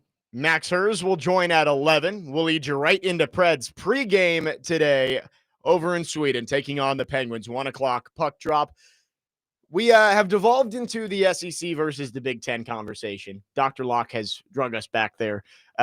Again, our stance pretty much universally has been the top of the Big Ten can compete with anybody. Ohio State, Penn State when they're good, Oregon, Michigan. But you get down to the Minnesotas, the UCLAs, the Rutgers, the Purdues of the world. That doesn't stack up with the middle to bottom of the SEC. And the only ones that'll argue with you on that is Big Ten people. Right. And we've got plenty on our text line here of Andrew says, I love listening to Buckeyes fans talking about their team on Nashville Sports Radio. They're almost worse than Bama fans. Almost. Jeremy in Clarksville says, Ohio State has blown people out. Good wins against Grambling and Ohio. Solid bragging rights. Have we turned into Big Ten Paul Feinbaum? I guess Is that what we are? I guess we have. And speaking of which, let's go to our phone lines driven by WilsonCountyHyundai.com. Lance wants to get in on the conversation about the SEC and the Big Ten. Lance, thanks for calling. Go ahead. Yeah, you need to talk to Dr. Big Ten and tell him to come down here and play with the big boys. And then number 2 is ask him how many national championships the Big Ten has won in the last 20 years compared to the SEC. And number 3 is they didn't win one until the NIL came around and they could pay their players. Rather, they're talking about Texas. So, you know, he can't smoke from the same pipe. He can't talk about the same people. He can't play. He plays up there in the league. There's 3 teams. And, you know, you put a team like Kentucky or Tennessee or, you know, our lower echelon could beat any of them on any given day other than the 1 or 2 or 3 top 10. So it's asinine listening to that crap. Now, hang on, listen. Thank you for the call, Lance. Yeah, I mean, We are Paul Feinbaum. I guess we are. I mean, the Big Ten is going to, stick its chest out because they've won the last 2 national championships. But, yeah, you look before that, Georgia, Alabama, LSU, Clemson, Alabama. I mean, the last one that the Big Ten won before Michigan in 2023 was Ohio State in the first year of the playoffs, 2014. Yep. And before that, you have to go all the way back to Probably, well, we don't count USC. Yeah, I was about to say that. Ohio State in 2002. So there you go. So in 20 years, They've won 3, and it's all because, 4, and it's between Ohio State and Michigan, which we would put at the top ranks of the Big Ten. Yeah. I love scrolling through the national championships and the random claimed ones that are there. Like, that Auburn claimed in 2002. Yeah, like 2017 UCF. Add that to the list of SEC natties. UCF is listed as the national champion in 2017 under Alabama. Have you ever gone and looked? Alabama claims 18 national titles, right? Yeah. Have you ever gone and looked how many of them are real? Real. Right. I mean, because this dates back to like 1890. Oregon is listed as a national champion last year. Ohio State is listed as the obvious national champion, but Oregon, 2 outlets apparently have listed Oregon as the national champion last year. You know who claims a national championship in 1961? Who? Kentucky. I'm looking. Vanderbilt's got one in 1906. Oh, yeah. It's all the Ivy League schools back in like the 1800s. Princeton was a dynasty back in the early 1900s. Harvard run the table. Yale. Yeah. 1869. Swanee? There are 2 national championships. The original SEC program. The first one listed is 1869. Do you know who the national champions were in 1869? There's two teams. Notre Dame. No. Oh. In 1869? 1869. They both had a record of 1-1 in their national championship run. Army and Navy. Princeton and Rutgers. Yeah. Rutgers is the birthplace of college football. Fun fact. Yeah. Hell no. Shiano. The first time that a national champion played more than 2 games in a season was 1874. So there you go. There's your history lesson for the day. You're welcome, kiddies. But yes, the SEC overall is dominated. The Big Ten has the bragging rights right now. They've won the last 2. We'll see what happens in the playoff. Because, yes, I agree. If you're looking objectively at it, Ohio State is the best team in college football right now. They haven't lost. Yeah. And it's not like they're squeaking by teams. They've blown everybody out. They're talented. But let's see what happens when they get into the playoff. And you've got to go through let's say they've got to go through Ole Miss, Alabama, Georgia to get to the national championship. Like, you got to play 3 SEC teams to get there. I don't know how the bracket would work out. Yeah. Maybe you get to play like Texas Tech or something like that. Well, no one here is denying the fact that Ohio State is the best team in the nation right now. Yeah. And the most talented team. And look, to Dr. Locke's point, they've got 2 receivers that are going in the first round in respective drafts. And they might have the 2 best defensive players in the country in Arvell Reese and Caleb Downs. We're just saying that as a conference, comparing apples to apples, the SEC is a deeper conference than the Big Ten. I think you could find half of the SEC that would be undefeated in conference play if they played Ohio State's schedule. Look, I'll even take the bottom of the SEC and the bottom of the Big Ten. Do you think if we were to put Kentucky and Purdue up against each other, the SEC would come out with a win by a pretty marginal marginal? We're doing it all victory over the place today. Chalk up another hypothetical win for the SEC. Amen. But I do get why Big Ten people are annoyed by SEC and vice versa. It is funny. This is our fault. Like, I've become self-aware of how often we come up with hypothetical SEC wins, and I'm like, yeah, I understand why Big Ten people don't like this. But it does lead me to an interesting question I want to ask you, Jake. Yeah. A texter asked as well, but I think it's an interesting point. Outside of the top 4 right now, I did see this. Ohio State, Indiana, Texas A&M, and Alabama. Do you think there's a team in the field that is capable of winning a national title? Well, you've got to look right now that last year in the 12-team playoff, all 4 teams that got byes lost. And I understand that Boise State and Arizona State were part of that too. Yeah. But it's a different seeding system now. So Ohio State, Indiana, Texas A&M, Alabama, that's the 4. Maybe Georgia. Maybe Oregon. Georgia is very much a national championship. Right. I would say Georgia is, even though they squeak out games. Like, I think Texas Tech is good. I don't believe in Texas Tech to go win 4 straight. I think games. they can win a game. Yeah, they could win a game in the playoff. I think there are maybe 8 national championship contenders. 8? 8. You got 8? I got Ohio State, None Indiana, A&M, Alabama, Georgia, Oregon, Notre Dame. So that's 7. Yeah. I think that's 7. I think I would throw Ole Miss in that conversation. Ole Miss is the one that they're like teetering on, they're right there. They I think what holds them back for me is their defense. 100%. Their defense 100%. can't finish 4 quarters of football. Yeah. They have all the talent in the world on offense, and credit to them because they have the coach that can do that. That's why I don't think he leaves Oxford. That's a conversation for a different day. But you're right. Ole Miss is the team that I think teeters on that. Yeah. I would say Ole Miss and Oregon are kind of like the 2 that I'm looking at on the bubble of, are you a national championship contender? I'm not sure.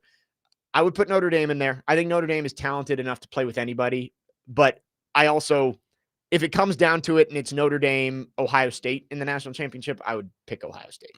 Yeah, I would too. 615-737-1025 is the phone number. Fun conversation on this Friday morning. Got into different areas of college football that I didn't think we were going to. And different hypothetical scenarios. Somehow referenced the 1869 Princeton Tigers football team that went 1-1 and won the national championship.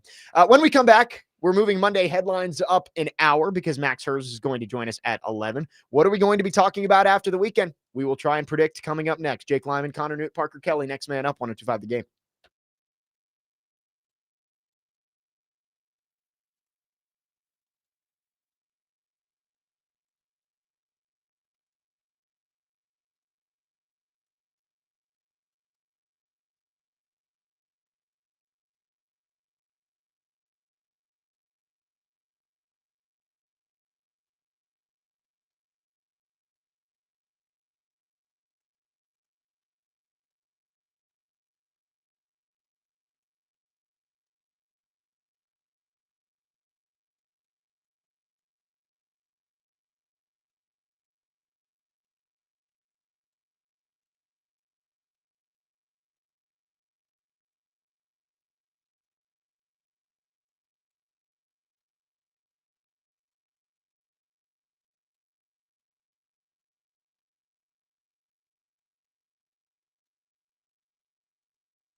Next man up, 102.5 The Game. Jake Lyman, Connor Newt, Parker Kelly. Connor vibing in the studio here. I love it. I missed this. Only- I didn't get this with D-Mace last week. Right, yeah.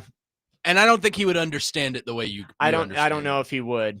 Only 30 minutes till we kick you out of here anyway. Yeah, that's all right. Maxer is going to join us at 11. We're going to get to our Monday headlines, but our friend Kenny the mailman has called in. Let's check in with Kenny. Good morning. Thanks for calling. What you got for us? Good morning, good friends. How are y'all? Doing well.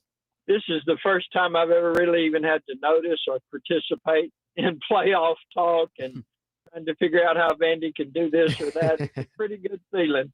But you know what? It'll all work out in the long run. We talk, and usually it works out. But I'm telling everybody, don't go nuts.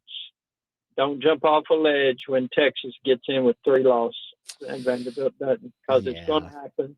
Because elitists, they say they, tolerant and for all the people, but elitists, when they have a chance, they use their elite power, and the elites get in.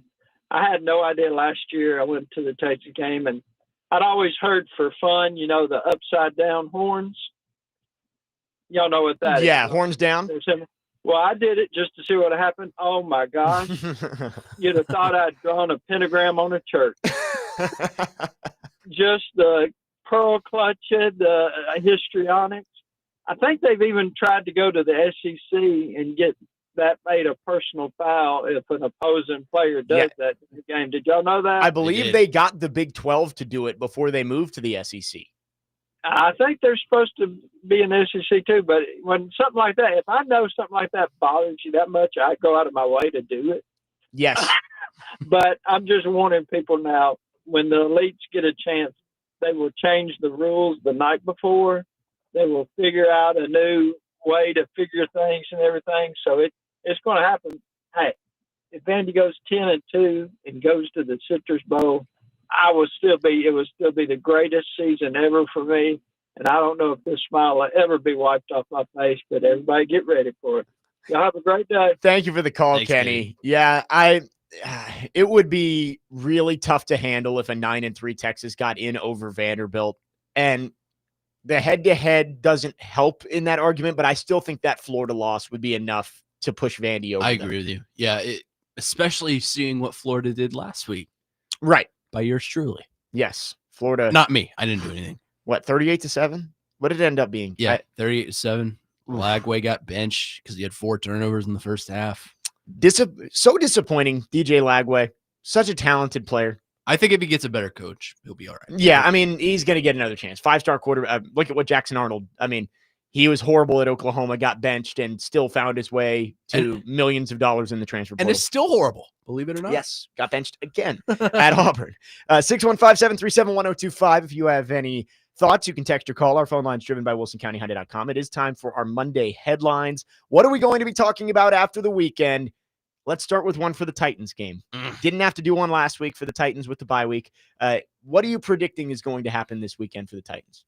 I think with Jeffrey Simmons being back and the Houston Texans offensive line being as bad as it is, I think Jeffrey Simmons finds his way to the quarterback multiple times. Oh, so 2+ sacks for 2+. Jeff. I like it.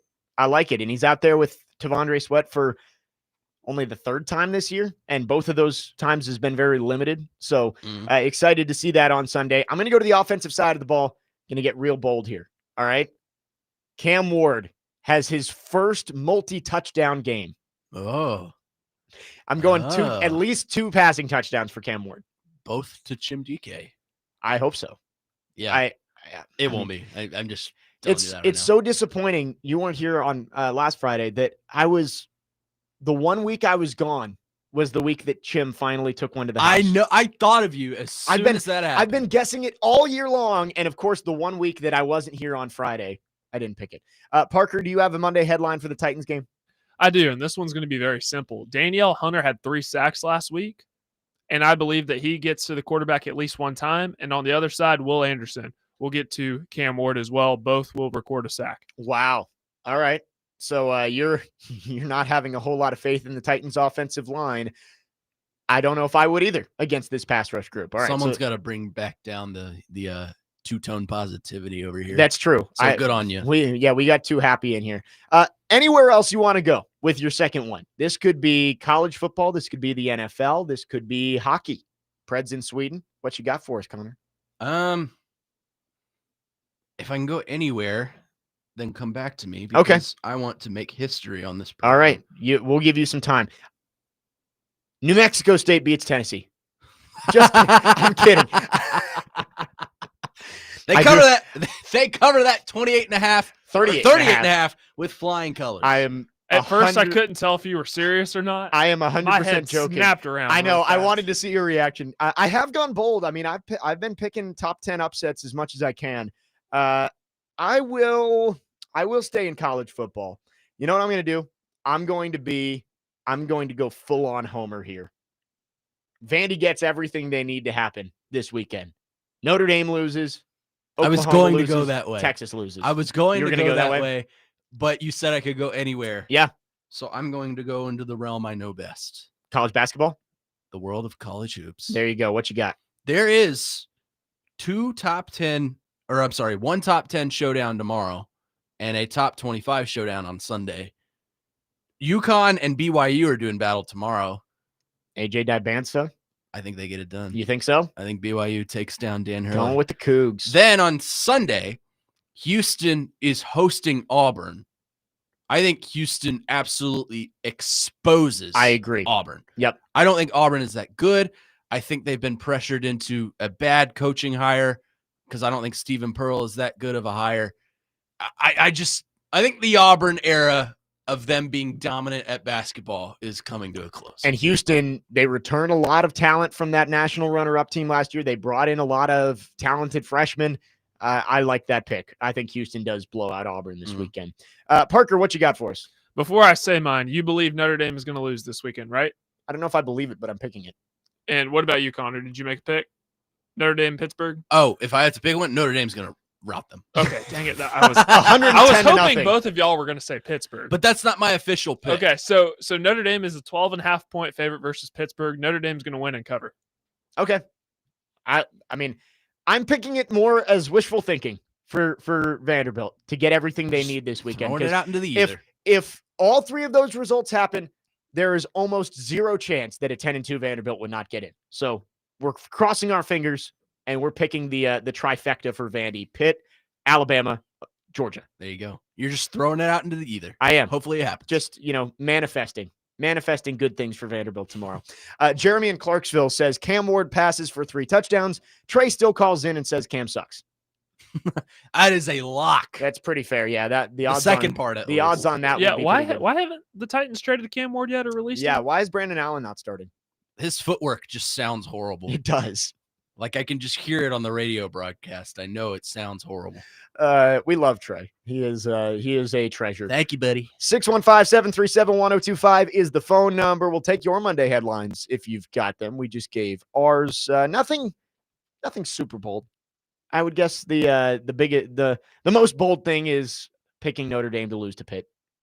Which, again, no bold takes here. Yeah, we went a little bit. We're done with that era. We went a little bit more mild this week, but we'll see if anything comes up. If you've got predictions, send them in. 615-737-1025 is the phone number. One more segment with Connor. We'll wrap up our conversation before Max Herz joins us at the top of the hour to talk Preds. Jake Lyman, Connor Newt, Parker Kelly. Next man up, 125 the game.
Yes.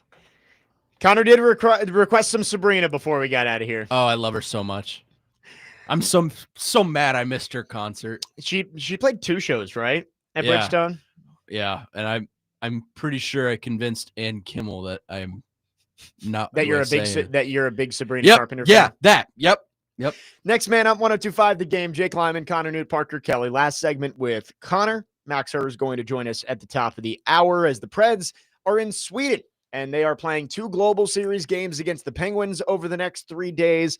We will lead you right into pregame coverage, which starts at noon with Max. Puck drop is at 1. And then on Sunday, early morning hockey, breakfast with the Preds. Great. 8 a.m. puck drop. I'll be here at 6. I'll be up by 4. Right. It's at why will you be up by 4? Well, I gotta be. Oh, you here got to at get your 6. nutrition. Oh, I Nutrition. Forgot about that. Yeah, I was gonna say, like, why are you getting up 2 hours early? It Well, doesn't take that long to get in here. yeah, you're right. I could probably sleep until Yeah. 5. There you go. Leave at 5:30. Nice and Get here by 6. Sleep in nice and late. Yes, 8 a.m. puck drop on Sunday. So Max will have your pregame coverage starting at 7. Woohoo! Earliest hockey game in Preds history, I would assume. In American history, Really? ever? Yeah, No, I don't actually know. I have no idea, but like, Feels like it. feels like it would be. I know they've been doing the Global Series games for a little bit here, but 8 a.m. As long That's as I've been crazy. here, they've never been. Well, the Yeah, the Preds haven't been out there, so I would make the assumption. Yeah. Yes, 8 a.m. So nice and early. Predators trying to turn things around, and we're going to talk with Max about this team.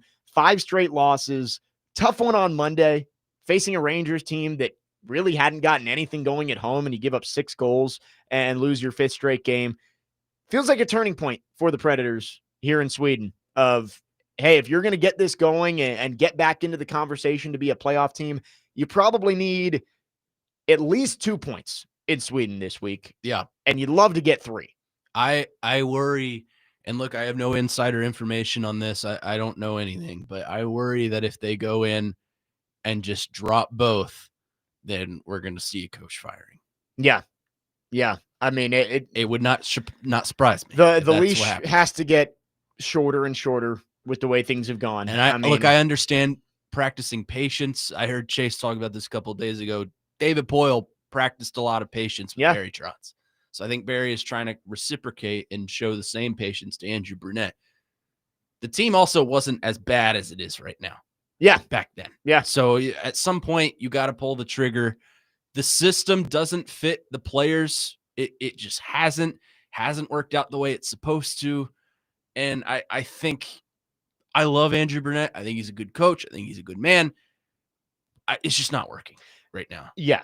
And I think you're right that Barry Trotz wanted to be patient and give Andrew Brunette a chance because Bruno, he has shown promise. I mean, he got that team to the playoffs with the 19-game point streak. He came and- in second for the coach of the year. Right. award. Like, It was- I think that they wanted to show patience, and giving him another year, I think, was patience because you could have flew off the handle and said, you know what?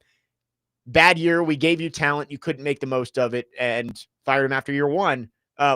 Year 1 with all of these new players, I should say. Year 2 for Brunette. But you're now what? 5-9-4. Robbie was reciting that back to us this morning. 5-9-4. You've lost 13 of 17. You're not showing a whole lot of progress. And now you've lost 5 straight and just got blown out by the Rangers as you head across overseas. So if you're going to turn things around, feels like this has to be it. This has to be your U2 concert. Yeah. And it's going to be hard because the Penguins are playing as good as anyone in the league right now. They're playing really, really well. Yeah. And it's kind of surprising being as old as they are. They are, as the kids say, an unk squad. Yes, So, they are. Yeah. Sidney Crosby and Evgeny Malkin, they ageless wonders. They don't stop. They don't. And that hockey is interesting in that way of like, Hockey and baseball. Those are the two. but baseball is so much less physical. Right. And you play like hockey, you play 82 games a year and you're getting a hit. Look And at Ovechkin. I don't get how the longevity is in hockey happens. Like, yeah, how do Ovechkin and Crosby and Malkin and all these guys play into their 40s? Like, I feel like Yeah. hockey's about It's as close weird. to football as you get. Right. And football, like it's not uncommon to see guys retire by like At 30. 30, Right. 35 at Right. the latest. I mean, yeah, like Luke Kuechly, Aaron Donald. Calvin Johnson, Yeah. like all these guys who felt like you were Patrick Willis, another guy, like you Mhm. felt like we're still in the prime of their careers and retire. Hockey isn't quite as physical Andrew as Luck. football, where like it's not like you have people hitting on every single play. Like in football, you're getting hit every single time you snap the ball. Yeah. Especially if you're like an offensive lineman or something like that. But in hockey, you are getting hit a lot. You're playing a lot more games. The longevity is insane that the Penguins have basically had the same core to their team for 15 years. Yeah. And they've won championships with that core. Yes, And they have. They've been through ups and downs together. Sorry, I didn't mean to punt or hit a nerve there for Preds fans for saying that. I know you said they won championships. I was like, I think some chills just went down the spines of everybody, all the Preds fans around here. But the Preds trying to get back on track. They've got 2 games in Sweden this weekend, starting today, 1:00 puck drop from Stockholm. Preds and Penguins, and pregame coverage coming up right after us at noon. We're going to have kind of an extended pregame coverage as Max Herz is going to join us at 11 a.m. coming up in just about 10 minutes. And we will go through everything going on with the Predators as they make the trip overseas. But final thoughts here on the Titans game on Sunday. You return from the bye. You're getting some players back healthy. This is where you really need to see the young quarterback start to take a step forward, right? Like we talk all... This show is one of the biggest Cam Ward advocates out there. Like, we are going to give Cam Ward time, but you do have to start seeing the progress, right? It's not like you can just say, oh, it's still early. It's still early. Eventually, it's not going to be early. You have to start to see the progress tick upwards instead of staying kind of flat like we've seen it the last couple of weeks. Right. I don't want to say there's no excuse for him to start ascending, especially during this game, because there are outliers and situations that play a factor into this. Right. If Calvin Ridley can't catch a ball, that's not necessarily on Cam Ward. Yeah. However, I would say it's pretty important that we see Cam Ward start to ascend and start to, develop, and we see some things that play into that, right? Like you got to see some development. Otherwise, Trey's going to call us next Monday and give us another 3-minute rant. That's going to happen anyway. How he heard how the footwork wasn't that good. Well, and with Ward, you have seen some things get better, right? Like the completion percentage has been better the last 5 weeks than it was the first 4. So there is tangible improvement in some areas, but he's still missing the easy ones sometimes. And that's expected. He's a rookie. Right. And I'm not trying to make excuses for him. I'm just kind of trying to provide some, evidence as to why things are happening. He has to be able to take what the defense is giving him. And you also can't miss throws, like the throw to Van Jefferson on 3rd and long against the Chargers last week. Like he didn't set his feet and he short hopped it 5 yards short. Those are the plays you have to make if you're going to be a quarterback in this league. So I'm excited to see him play on Sunday, see if he can take a step forward, getting Calvin Ridley back, coming off the bye week where there was a chance to look inward. And we'll see if Cam Ward is able to have some improvement. Maybe the Titans are in this game facing a backup quarterback in Davis Mills. Yeah, well. Or they make him look like Joe Montana. Yeah, he's going to. It's a tradition unlike any other. Connor, always great having you in. Always a pleasure. And I guess the plan is that you will be in next Friday. Maybe I'll make an appearance live from Memorial Gym as we get ready for Please do. Kids screaming 6-7 as we take on Tennessee State. Well, I appreciate the time. Don't worry, I'll be in the ceiling tiles through the remainder of the show. I basically live here. Yes, you do. And I'll be on the air tomorrow. Same time slot. There you go. 9 to 11 tomorrow with the weekend huddle. Yep. Max Herz is going to join us for the final hour of the show on this Friday. We'll lead you right into Preds pregame coverage as the Preds take on the Penguins. Final hour of the show coming up next. Next man up, 102.5 The Game.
Final hour on this Friday. Next man up, 102.5 The Game. Jake Lyman, now joined by Max Herz from Preds Radio, live from the Busy Bee Plumbing, Heating, and Air Conditioning Game Nashville studios, home of the $99 yearly Beehive membership, where the buzz is always about great service. We got some midday Preds hockey coming up today, 1 o'clock puck drop, noon pregame with Max from Sweden.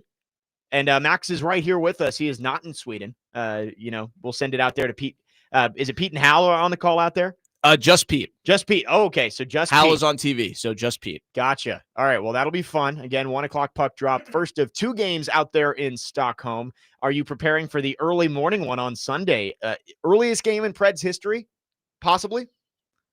8 a.m. puck drop? It depends what you define as early, I believe, because they played in Japan. Oh. In 2000. So at that point, you're flipping days over. Gotcha. Okay. So when does early begin? Right. And late end, really? That is true. Time is only in Smashville. Time is a societal construct. So there we go. 8 a.m. puck drop on Sunday. Max will be with you at 7 a.m. bright and early for the second of 2 games against the Penguins. But Max, heading over there. This is an important couple of games for Nashville. You've lost 5 in a row. Starting to fall further out of the playoff picture. If they're going to turn things around, it feels like it has to start now. Yeah, I think this is a good opportunity for them, and Andrew Brunette has vocalized that pretty clearly. Like, this is a chance for the team to flip the season on its head. And I also think, regardless of the big picture of what their record is, this is the first time they've had back-to-back days off in 3 weeks. Yeah. And yeah, they had a transatlantic flight in this, but they played 12 games in 19 days. 12 games with 7 non-game days. Yep. And those aren't even all off days because there's been travel. They've had 2 or 3 practices. You want more, but that's all you have time for. And in those 12 games, they were 3-7-2.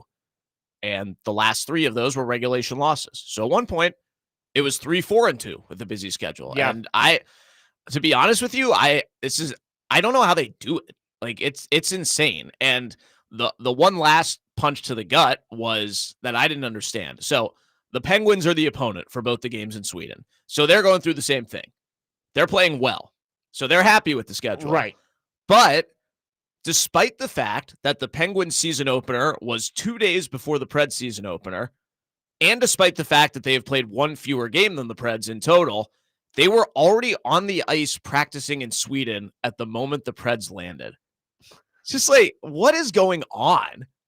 The schedule is terrible. And the dumb part about this is obviously there's lots of history with the Preds and Penguins. It's Cup final. Of course. And it's a cool matchup because of that. And both teams have very prominent Swedish players led by Philip Forsberg and Erik Karlsson on each side. So that's why these are the teams, because of those Swedish guys. But because of that, the Predators don't go to Pittsburgh at all this season, which is very close to here. Very disappointing for you, I'm sure, too. Yeah. Well, we want short trips. No games in Pittsburgh. They go to Dallas once. Yeah. They go to St. Louis twice, which is normal. But guess how many times they go to Edmonton? Also twice. They go to the closest road city, St. Louis, and the furthest road city, Edmonton, twice each. They got to figure this schedule out. It's really bad with the NHL. The Preds should play the Stars and the Blues 8 times each. Yeah. They shouldn't play the Oilers more than they play the Panthers. So it's doesn't all make- backwards. It doesn't make much sense. And I've always thought the NHL playing as many games as they do is crazy. Like, they're adding 2 more next year. Right. They're playing 84 next year. It's like you've got NBA players taking load management on back-to-back games when, they're not getting beat up and skating up and down the ice for 30 minutes a night. Like, it's crazy to me that the NHL plays as many games as they do. And to schedule it that way for the Preds, it is understandable that maybe running out of gas a little bit towards the end of that stretch of 12 games in 19 days. Yeah, I don't know how they do it. It's really impressive, the level of the beating and the physicality. And right. It's still early in the season, too. Yeah. Like these guys, it takes time for them to really get going. It's not automatic. So yeah. It's been tough. Obviously they're playing poorly. Like, that's not the reason they're playing poorly, but right. it's associated. And honestly, it's impressive that they're even keeping some of these games close against teams that are playing much better than them right now. So this is an opportunity to start flipping that. Once they come back, they'll have 3 straight practice days on the books this week, and then things normal up a little bit. So, yeah, it's an opportunity to make a statement this week for sure and prove that you still have a shot. Yeah, I've been saying maybe this could be their U2 trip of just like, hey, it's something unique, it's out of the box, and maybe this can be what can flip the way this team is playing right now. Yeah, it's that's pretty funny. The A 19-game point streak probably unlikely, but maybe just could be the turning point. Well, for this the team. 2 things I think of are the Sphere and where the U2 concert was. Sorry, just Sphere, actually, not the Sphere. And the arena in Stockholm used to be known as the Globen, and it's globe-shaped. But after Avicii died, Right, it it's is now Avicii named for Arena. Avicii. So it both involves a major mainstream artist, Avicii, U2, and There you Sphere, go. Globen. So Yeah, I think we have something here, Jake. Hey, 19-game point streak inbound. This is what happens when I come on with you in the final hour of your show instead of the first hour. Right. Your brain is going 100 miles an hour, and I'm just warming up. Yeah, no, that is true. It's like we're both in the same spot when you come on at 9 a.m. Me and Connor have been hanging out in here for 2 hours now. We got a text from Scott on the text line. He sent a picture of Philip Forsberg. Would you care to explain exactly what is going on with Philip Forsberg's outfit here? Is this a Swedish thing, I would assume? Oh, wow. Is this today? I don't. I guess so. Let me see. Did the Preds tweet The this? Preds must have tweeted it. So there's a Yeah. picture of, I'll do my best to paint a picture for you here. Philip Forsberg wearing a top hat, a navy overcoat with like gold trim on it. That and borders on Cape. wearing kind of territory. like a khaki capri type pants with long white socks with red balls hanging off of I them. believe Lederhosen is. Lederhosen, is that what we're going I with? believe so. Okay. So We're gonna have to ask some of the Preds crew in Sweden about this. We might have Brooks to. Bratton is coming on the pregame show. Steve Lehman from News Channel 5 is coming on the pregame show. Awesome. They're all there. So hopefully they will have picked up some local terminology. Maybe they'll be able to figure out what kind of traditional Swedish garments that Philip Forsberg is wearing. Got to be fun for him to be over there. I mean, how often is it that these players get to go play in their native country? The Global Series. I think it's a really cool initiative that the NHL is doing to try and expand the game because, of course, most of the league is going to be Canadian and American, but you get these guys who come over from Sweden and some of the European countries who get to go play back at home. It's amazing. And I try to drill into people here, and I say it on air, and I should say it more frequently, honestly. We are so lucky that we are in the country where the teams are and the city where a team is. These guys come from all over the world to chase their dream, and they get drafted or traded or signed to Nashville, which is, when you think about it, so incredible because where we live is so different from where these players, almost all of them, come from. Yeah. And we shouldn't take it for granted. And yeah, it's cool that the NHL does it. They usually do 2 of these per year. There's only 1 this year because of the Olympics, which are also in Europe, in Milan. So yeah, the Preds are a showcase team for this, and the Preds ask to be involved in everything. That's why the Preds have been to Europe twice in 4 years. Yeah. That's why the Preds have been a host of an outdoor game and the road team in an outdoor game. That's why the Preds have hosted an all-star game. That's why they've hosted 2 drafts in 20 years. It's because they want to host this stuff and because our fans are great and the team is very cooperative with things like this. And I think it's amazing, and it's a reason why they're Preds fans in a lot of different places. Yeah. Yeah. And 2 games out there in Stockholm this weekend, starting today, 1:00 puck drop as the Predators take on the Penguins. We've got plenty more to get to with Max. If you have any questions for Max, 615-737-1025 is the phone number. You can get those in on our phone and text line driven by WilsonCountyHyundai.com. Again, we're leading you right up to pregame coverage at the top of the hour. Coming up next, there was a bright spot on Monday in New York. Matt Wood, a hat trick. And the Preds might have themselves a star blossoming in the young Matt Wood, who has gotten off to a great start to his NHL career. We'll talk about him coming up next. Jake Lyman, Max Hurst, Parker Kelly, next man up, 102.5 The Game.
Next man up, 102.5 The Game. Jake Lyman, joined by Max Herz from Preds Radio. Max going to have pregame coverage of Preds and Penguins from Sweden coming up at noon. We've got him for the rest of the show talking Preds, who have lost 5 straight, coming off a 6-3 loss to the New York Rangers on Monday night. And if you do want to look for a bright spot, Matt Wood, hat trick in that game. And he has been sensational since joining the team, was injured in training camp. But if you look for something to look forward to for this Preds team of who could be part of this next core, Matt Wood has been great so far.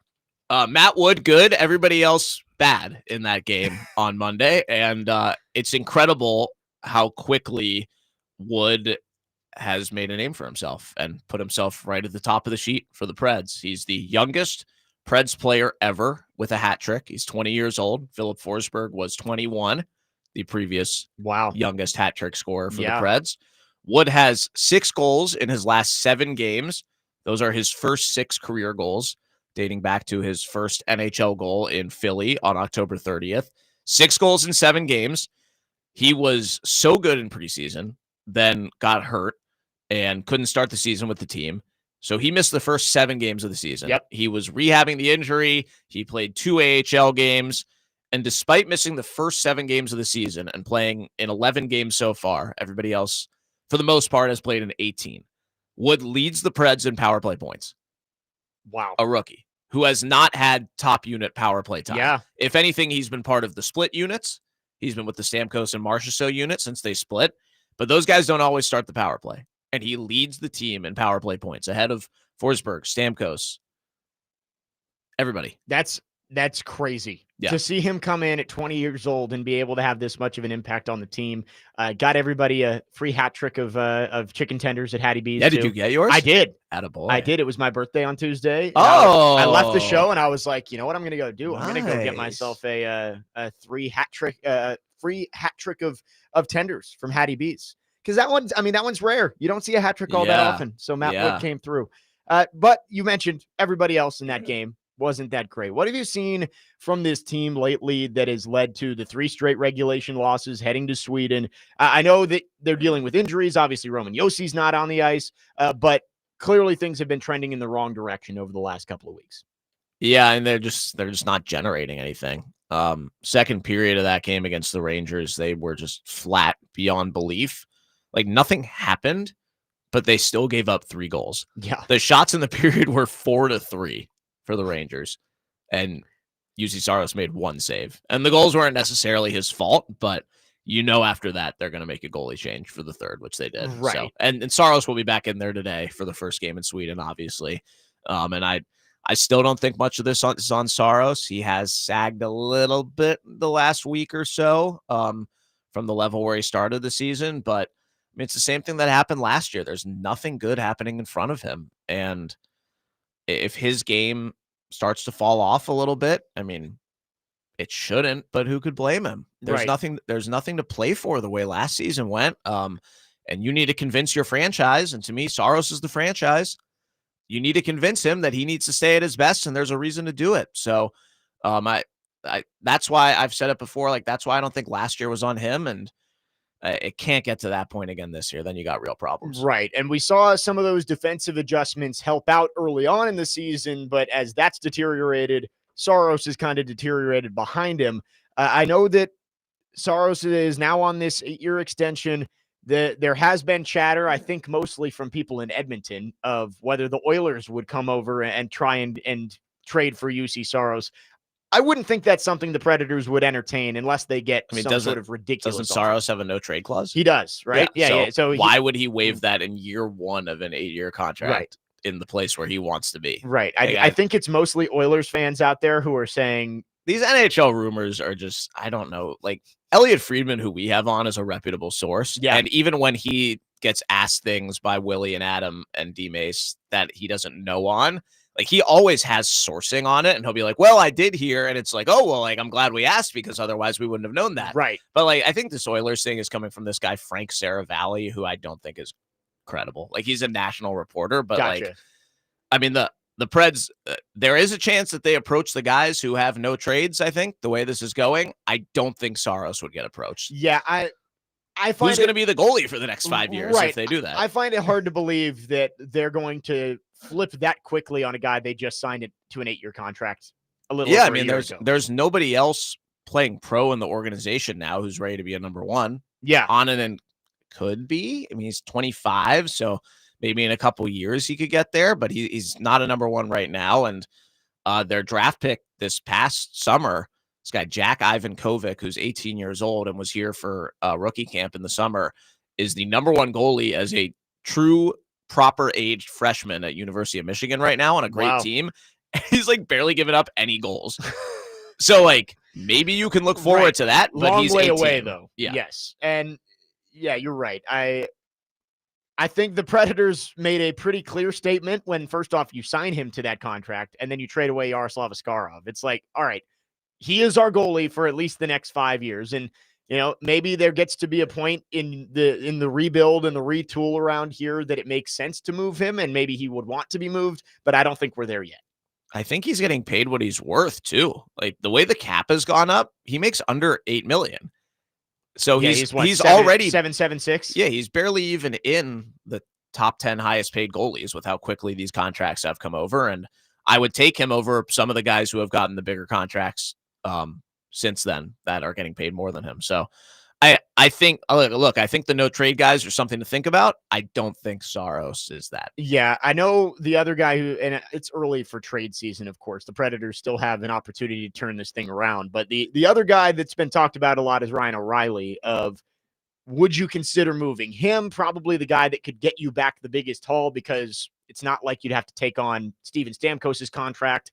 You could probably get yourself a pretty high pick and a prospect for Ryan O'Reilly. But does that make sense as a guy who is a culture builder in that room? And as we found out last week, holds himself to a pretty high standard. If I'm making the calls, my first offer, to the many teams that would want Ryan O'Reilly, which could actually be all 31 other teams could potentially want him. He has a full year left after this year on his contract. Right. That's the thing that really pushes the value over the top and puts the Predators in a very strong position to make a trade here. My first demand would be 2 first-round picks and 2 high-level prospects. Yeah. And if they say no, I hang up. I think that's what you have to do when you have players that are going to be valuable like that. Like you mentioned, he's not a rental. He's not just for this chance at a Stanley Cup. You get him for this one and next one. And I think it is important to set your value high and there's got to be some negotiating, but I don't think you really have to negotiate much when you have a guy that you don't have to trade away, right? Like some of these rental guys, it's like, hey, we don't want to let you walk for nothing. We're going to get what we can get. But with Ryan O'Reilly, you don't have to do that. And I mean, you'd have to, I really should go through every single team and list who I think the 2 prospects would be. But it needs to be like your 2 highest ceiling forward prospects. Yeah. I think it should be like a massive return if the Preds trade Ryan O'Reilly away. Like absolutely massive. Yeah. Like franchise changing massive. And that's what I'm sure Barry Trotz is going to ask for. Still a long way to go until we get to trade deadline season, but something to keep an eye on is the Predators obviously slipping further from a playoff spot. I believe currently 5 points out. Does that sound right? I don't really look at the standings before New Year's. Right. I mean, I guess we still got a while to go, but heading over to Sweden. Do the playoffs start today? No, they do not. Okay. Yeah. It's always good to ask. It's always good to know that. 615-737-1025 is our phone number. Let's go to our phone line driven by WilsonCountyHyundai.com. Steve is on the line wanting to chime in. Steve, thanks for calling. What you got? Hey, guys. Really enjoyed the show. This year almost looks like it's an extension from last year, and it's really disheartening to go to the games and watch. And I'm just, I don't know what the mindset of some of these players like Marchessault, Stamkos, and O'Reilly. I mean, they've already won Stanley Cups. I mean, is it possible that it's like, okay, I'm just there to play hockey, make my millions, and I don't care about winning a Stanley Cup, because there's no chemistry in this team, and it's really hard to watch. And I just want to make that point, and I'll hang up and listen to your comments. Really enjoy the show. Thank you. Yeah, thank you for the call, Steve. I mean, I think everybody in the NHL, even if you've won a Stanley Cup, you're always desperate to get the next one, right? Like no one, I don't think anyone's here just collecting a paycheck, but he is right in that clearly the veterans and some of the pieces that you already had around here have not gelled about a year and a quarter into this experiment, bringing in Stamkos and Marchessault and Shea. It hasn't worked out, but I don't think it's for a lack of want to, right? I think O'Reilly is definitely not guilty of any of that. Yeah. I think Stamkos has been a good soldier. Marchessault, I would like to see more care. Yeah. And I mean, the comments that he made at the end of last year, I think were pretty telling about the dynamic there. I had no problem with that. I had absolutely no problem with that. I want to see him play better. Yeah.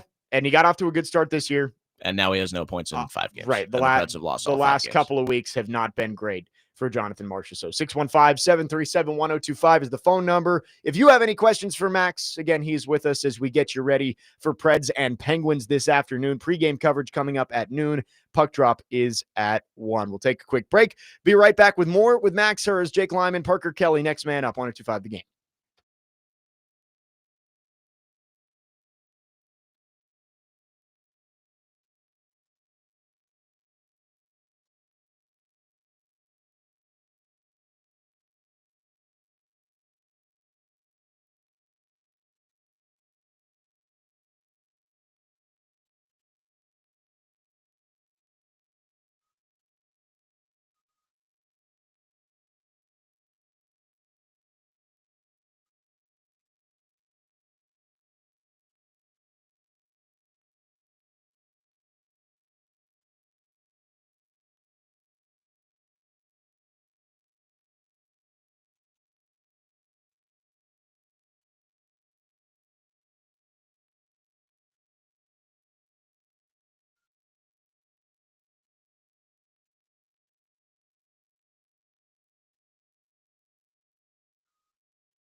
Next man up, 102.5 The Game. Jake Lyman, Max Herz, Parker Kelly with you. Preds taking on the Penguins in Stockholm, Sweden at 1 p.m. today. Pre-game coverage just 30 minutes away. Max will have you covered with all of that. We got one more segment with Max here on the show before we wrap things up. So if you have any questions for Max, 615-737-1025, you can text or call. I know you're not about to gloss over what just got played on. Yeah, there you go. Sweet Life. That was well done. That was well done. We went reaction. We went Drake and Josh last week. Come on, Max. I played that for you. I thought you'd like. I didn't recognize that. What was it? The Sweet Life is Zach and Cody theme song. No, that wasn't yours. I wasn't Disney. You were more. You were Nick. You were Nick right? kid. Yeah, okay. I was weird. Justin from Greenbrier on the text line says, I know that Max sees this team more than the fans do. So what is really wrong with this team? They don't lack talent, and you can't lay it all on coaching. What's been wrong with this collection of players? I mean, I think it's what we were talking about last segment. It just hasn't clicked. Yeah.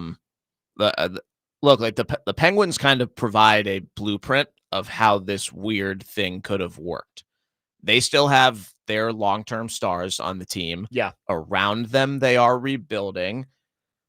And they have a couple of young guys who have mixed in, and they have some kind of misfits they've picked up from other teams who are fitting really well alongside the stars.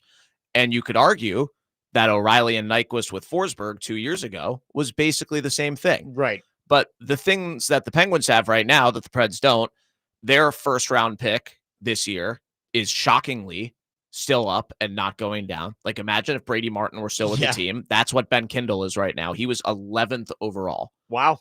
And he is one of 3 who is staying. Wow. From this year's class. So Schaefer with the Islanders. Who's the other one? I believe is staying with the Sharks. Gotcha. I don't know if he's reached 10 yet, though, because they've been scratching him a lot. Gotcha. But like, I mean, they have some of your cast-offs. Tommy Novak has done nothing. He'll play against the Preds for the first time ever today, so we'll see if he's dancing around. Philip Tomasino has been a healthy scratch more often than not. Yep. And then on D, they're getting a lot out of Carlson.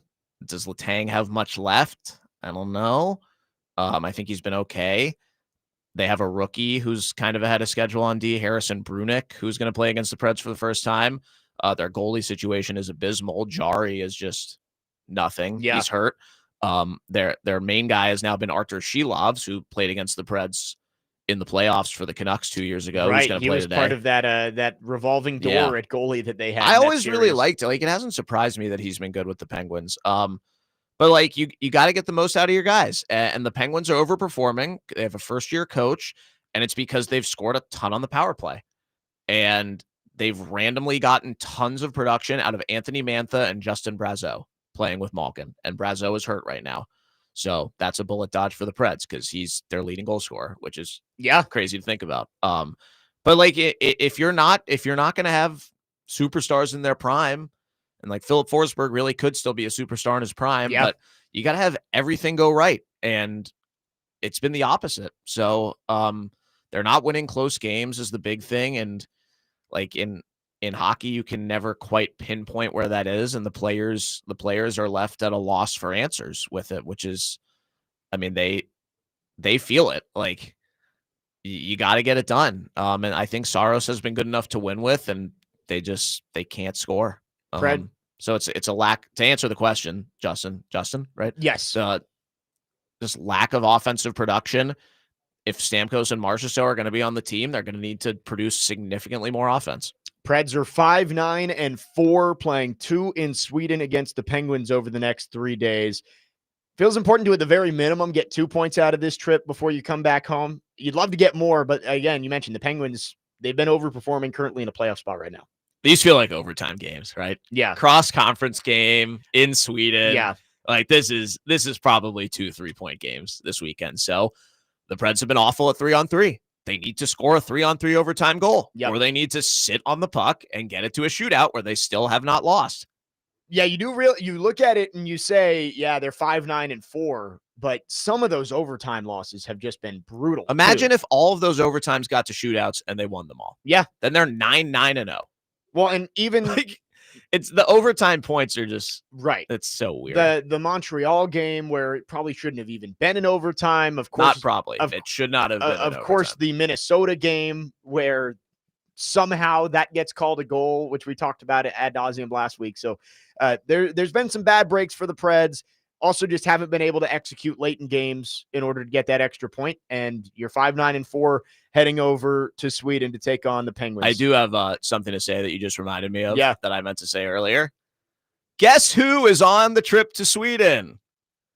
Referee number 14, Trevor Hansen. Oh, no. The goal awarder himself. And when something like that happens, the NHL sometimes will change the advanced schedule of officials to keep them away. Yeah. But he had family reservations for Sweden. It was probably too late to change the Sweden trip. No, it wasn't too late, but he probably would have thrown a fit. So, yeah, and I assume it's the same refs for both games. I don't think they would travel. Right. What would be the point maybe of there traveling is an one extra? Maybe. I actually don't know. You probably need to have at least one reserve, but I would think that you don't need to bring 2 complete crews. So, man, that's a funny break there, and we'll see. UC needs to be careful if he's pushing off the post. Or just go for it. Just throw the goal into the crowd. Throw your whole body into it and knock it off on purpose. See if he can tell the difference. 615-737-1025. If you have any final questions for Max, he's with us for a couple more minutes here. I know you brought up the Preds have had some fun over there in Sweden too. There's been some very intriguing quotes. I know Nick Perbix, we were talking about, basically said that he has no idea what he's eating. He's just following Phil Forsberg's lead of what exactly he should be dining on while he's over in Sweden. These guys like to have fun, and there's been some nice things said over there. Yeah, and team bonding matters too. And the entire team had like a big traditional Swedish meal together at a restaurant chosen by Stockholm's own Adam Wilsby. And Philip Forsberg is not from Stockholm. He's from Leksand, which is like an hour and a half, 2 hours away. Yeah. And is a smaller city. But Wilsby is from Stockholm. So he's been large and in charge. He's been the planner. So it seems like everybody's had a great time. And they needed time away. They've played so much. Yeah. And the team bonding does matter. And it's a trip that every team would book if they could. Like, Jake, you just went to Paris with the Vanderbilt women's basketball team. Every team would want that if they could. Right. There's value in that, and you'd probably rather it be the first games of the season, not the 19th and 20th games of the season. Yeah. But it still matters, and it is an opportunity. Of course, you could lose both games, and then where do you go from there? Yeah. But it's definitely an opportunity, and it's been really cool, and I really hope it ignites Philip Forsberg, who has been playing well, but I hope it ignites him even further. Yeah, I would guess there's going to be a little bit extra for Forsberg and Wilsby this week. I mean, we said it earlier in the show. How often do these guys get to play in front of that many family and friends? It is crazy to think like, hey, they grew up in Sweden and now they're living in Nashville. It's like if we got assigned to go broadcast soccer in Turkey or something like that. Like, I'll do it. Sign me up. Yeah, great. But it's got to be cool for them to get back home. And I'm excited to see how they play today. You mentioned it. It has not been good late. 3 straight regulation losses, 5 losses in a row overall. This is a chance to bounce back. And there could be 2 very different conversations based on how this trip goes on Monday morning when we come back of, hey, they were able to take advantage of this opportunity for 2 unique games against the Penguins and maybe got things trending in the right direction, or things could continue to spiral and you come back with 11 losses. Yeah, I don't know. I think I actually put these 2 games in a different category than the losing that they've done lately. But we'll see how it goes. You really do feel like you need one. Yep. It can't be an empty trip. Right. And again, game 1 coming up in just over an hour here on 102.5 The Game. 1 o'clock puck drop from Stockholm. Pete Weber on the call. Max will have you covered with all the pregame coverage coming up at the top of the hour. We're leading you right in to Preds coverage from Sweden. Max, appreciate you coming on for a little bit here. I know you got to get ready for pregame and all that, but we will hear you at the top of the hour with pregame coverage. That's the plan. Thank you. Yeah. Hope everybody keeps listening and sneaking your radios at work or yes. I don't know. Does anybody work anymore? Everybody's probably. It's a Friday. It's a Friday afternoon. It's a summer Friday. Listen in to Is it summer? it feels nice outside. Yeah. It might be our last nice weekend of fall. So appreciate Max coming on. Again, you keep it right here, noon pregame, 1 o'clock puck drop as the Preds take on the Penguins in Sweden. We'll wrap up the show after this and get you off to pregame coverage. Jake Lyman, Parker Kelly, next man up, 102.5 The Game.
Wrapping up the show on this Friday. Next man up, 102.5 The Game. Jake Lyman, Parker Kelly with you. Appreciate Max Herz joining me for about 45 minutes as we lead you right into Predators coverage, and he will have your pregame show coming up right after us.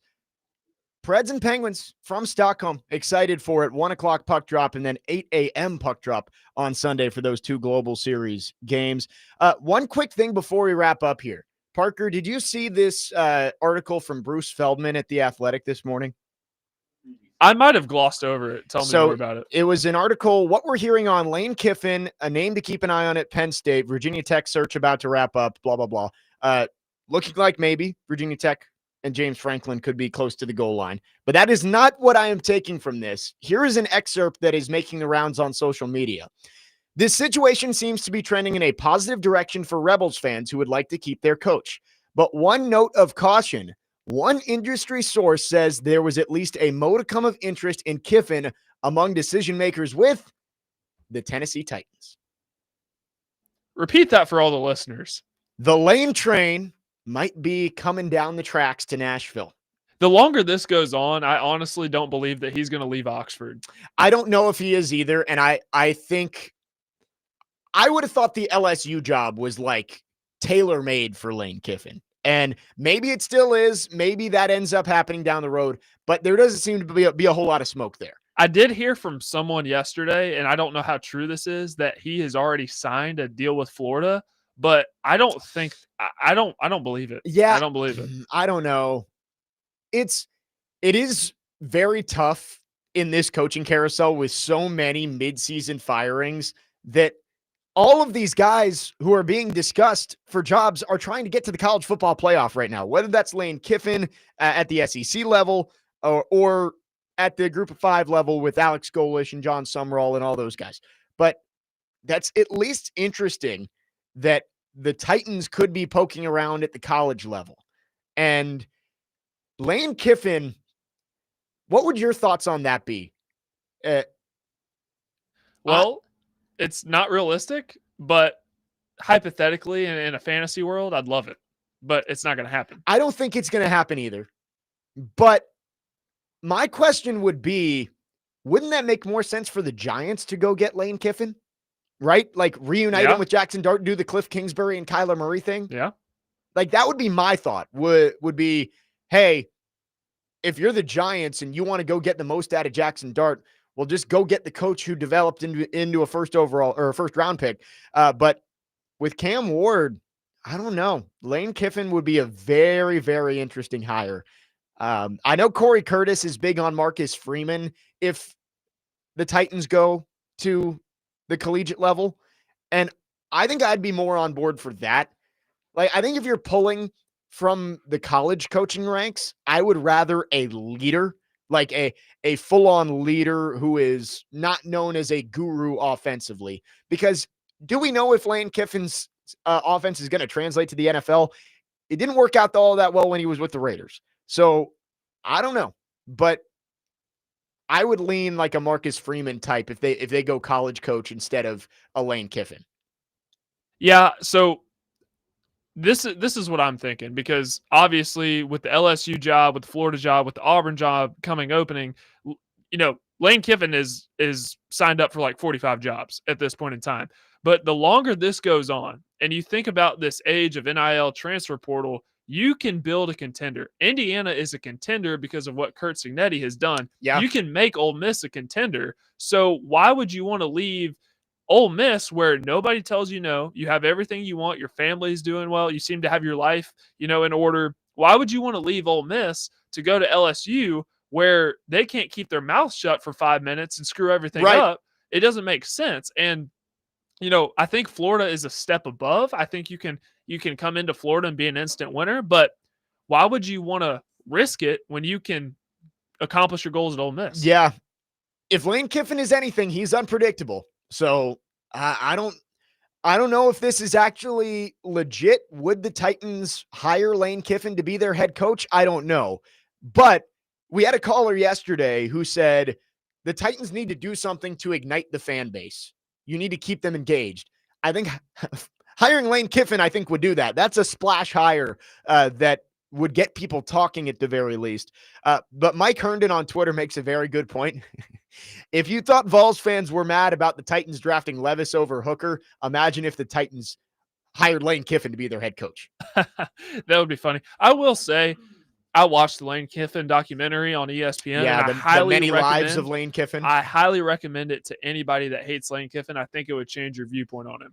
I think he's become more likable over the last few years. Since he got to Ole Miss, I think he has become a more palatable person. Well, he's focused on, taking care of himself. You know, he's been sober for Right. well over 5 years, and you know, he prioritizes his family. So I think that's really changed too, Lane Kiffin. Now he still pokes fun, and he's still an Right. excellent troll. I mean, that the, part's the, not twi- going to the change. Twitter account for Lane Kiffin is Right. top tier. Right, but he seems to be a changed person overall. Yeah, it's an interesting name to put out there. I wouldn't start putting Lane Kiffin at the top of the odds for the Titans' next head coach, but to put that in that article with a lot of news about the college head coaching carousel, maybe the Titans are thinking about dipping into the college ranks. That's the first real rumor that we've seen that the Titans are interested in a college coach with Lane Kiffin. 9013 on the text line says, I'm on the Lane train.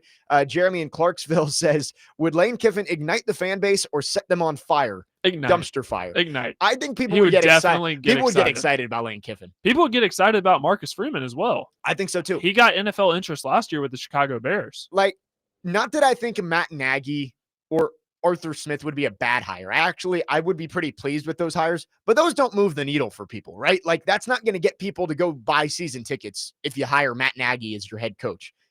I think it would if you hire Lane Kiffin. I don't think they're going to do it. Man, another job that Lane Kiffin signed up for. Right. He's going to be coaching half of the college teams and half of the NFL. Yeah. At the end of the Any year. job opening that it could be Swanee, and Lane Kiffin's signed up for the job. Yeah. Anyway, the report this morning from The Athletic is that there is at least a modicum, that's the word that they used, modicum Okay. of interest Okay. from the Tennessee Titans in Lane Kiffin. We won't know it all until January when the Titans start putting out interview requests, but at the very least, another name that has been thrown into the mix for the Titans head coaching job. Titans taking on the Texans on Sunday at Nissan Stadium. That is a noon kick. Davis Mills getting the start for Houston. Titans coming off the bye week. I wouldn't pick them to win, but at the very least, you'd think there's a chance, you know? So There's always a chance. So you're telling me Is it there's likely? a chance? Maybe not. No, I mean, But there's a chance. they're only, 5.5 point underdogs? So that's, Yeah. I mean, it's definitely better than, the previous couple weeks. yeah. There are plenty of games left on this Titans schedule that I would give them almost zero chance to win. Sunday's not one of them. I think they got a chance, but they've got to go out and play better football than they have, especially on the offensive side. We'll Big see day. how they look coming out of the bye. Right.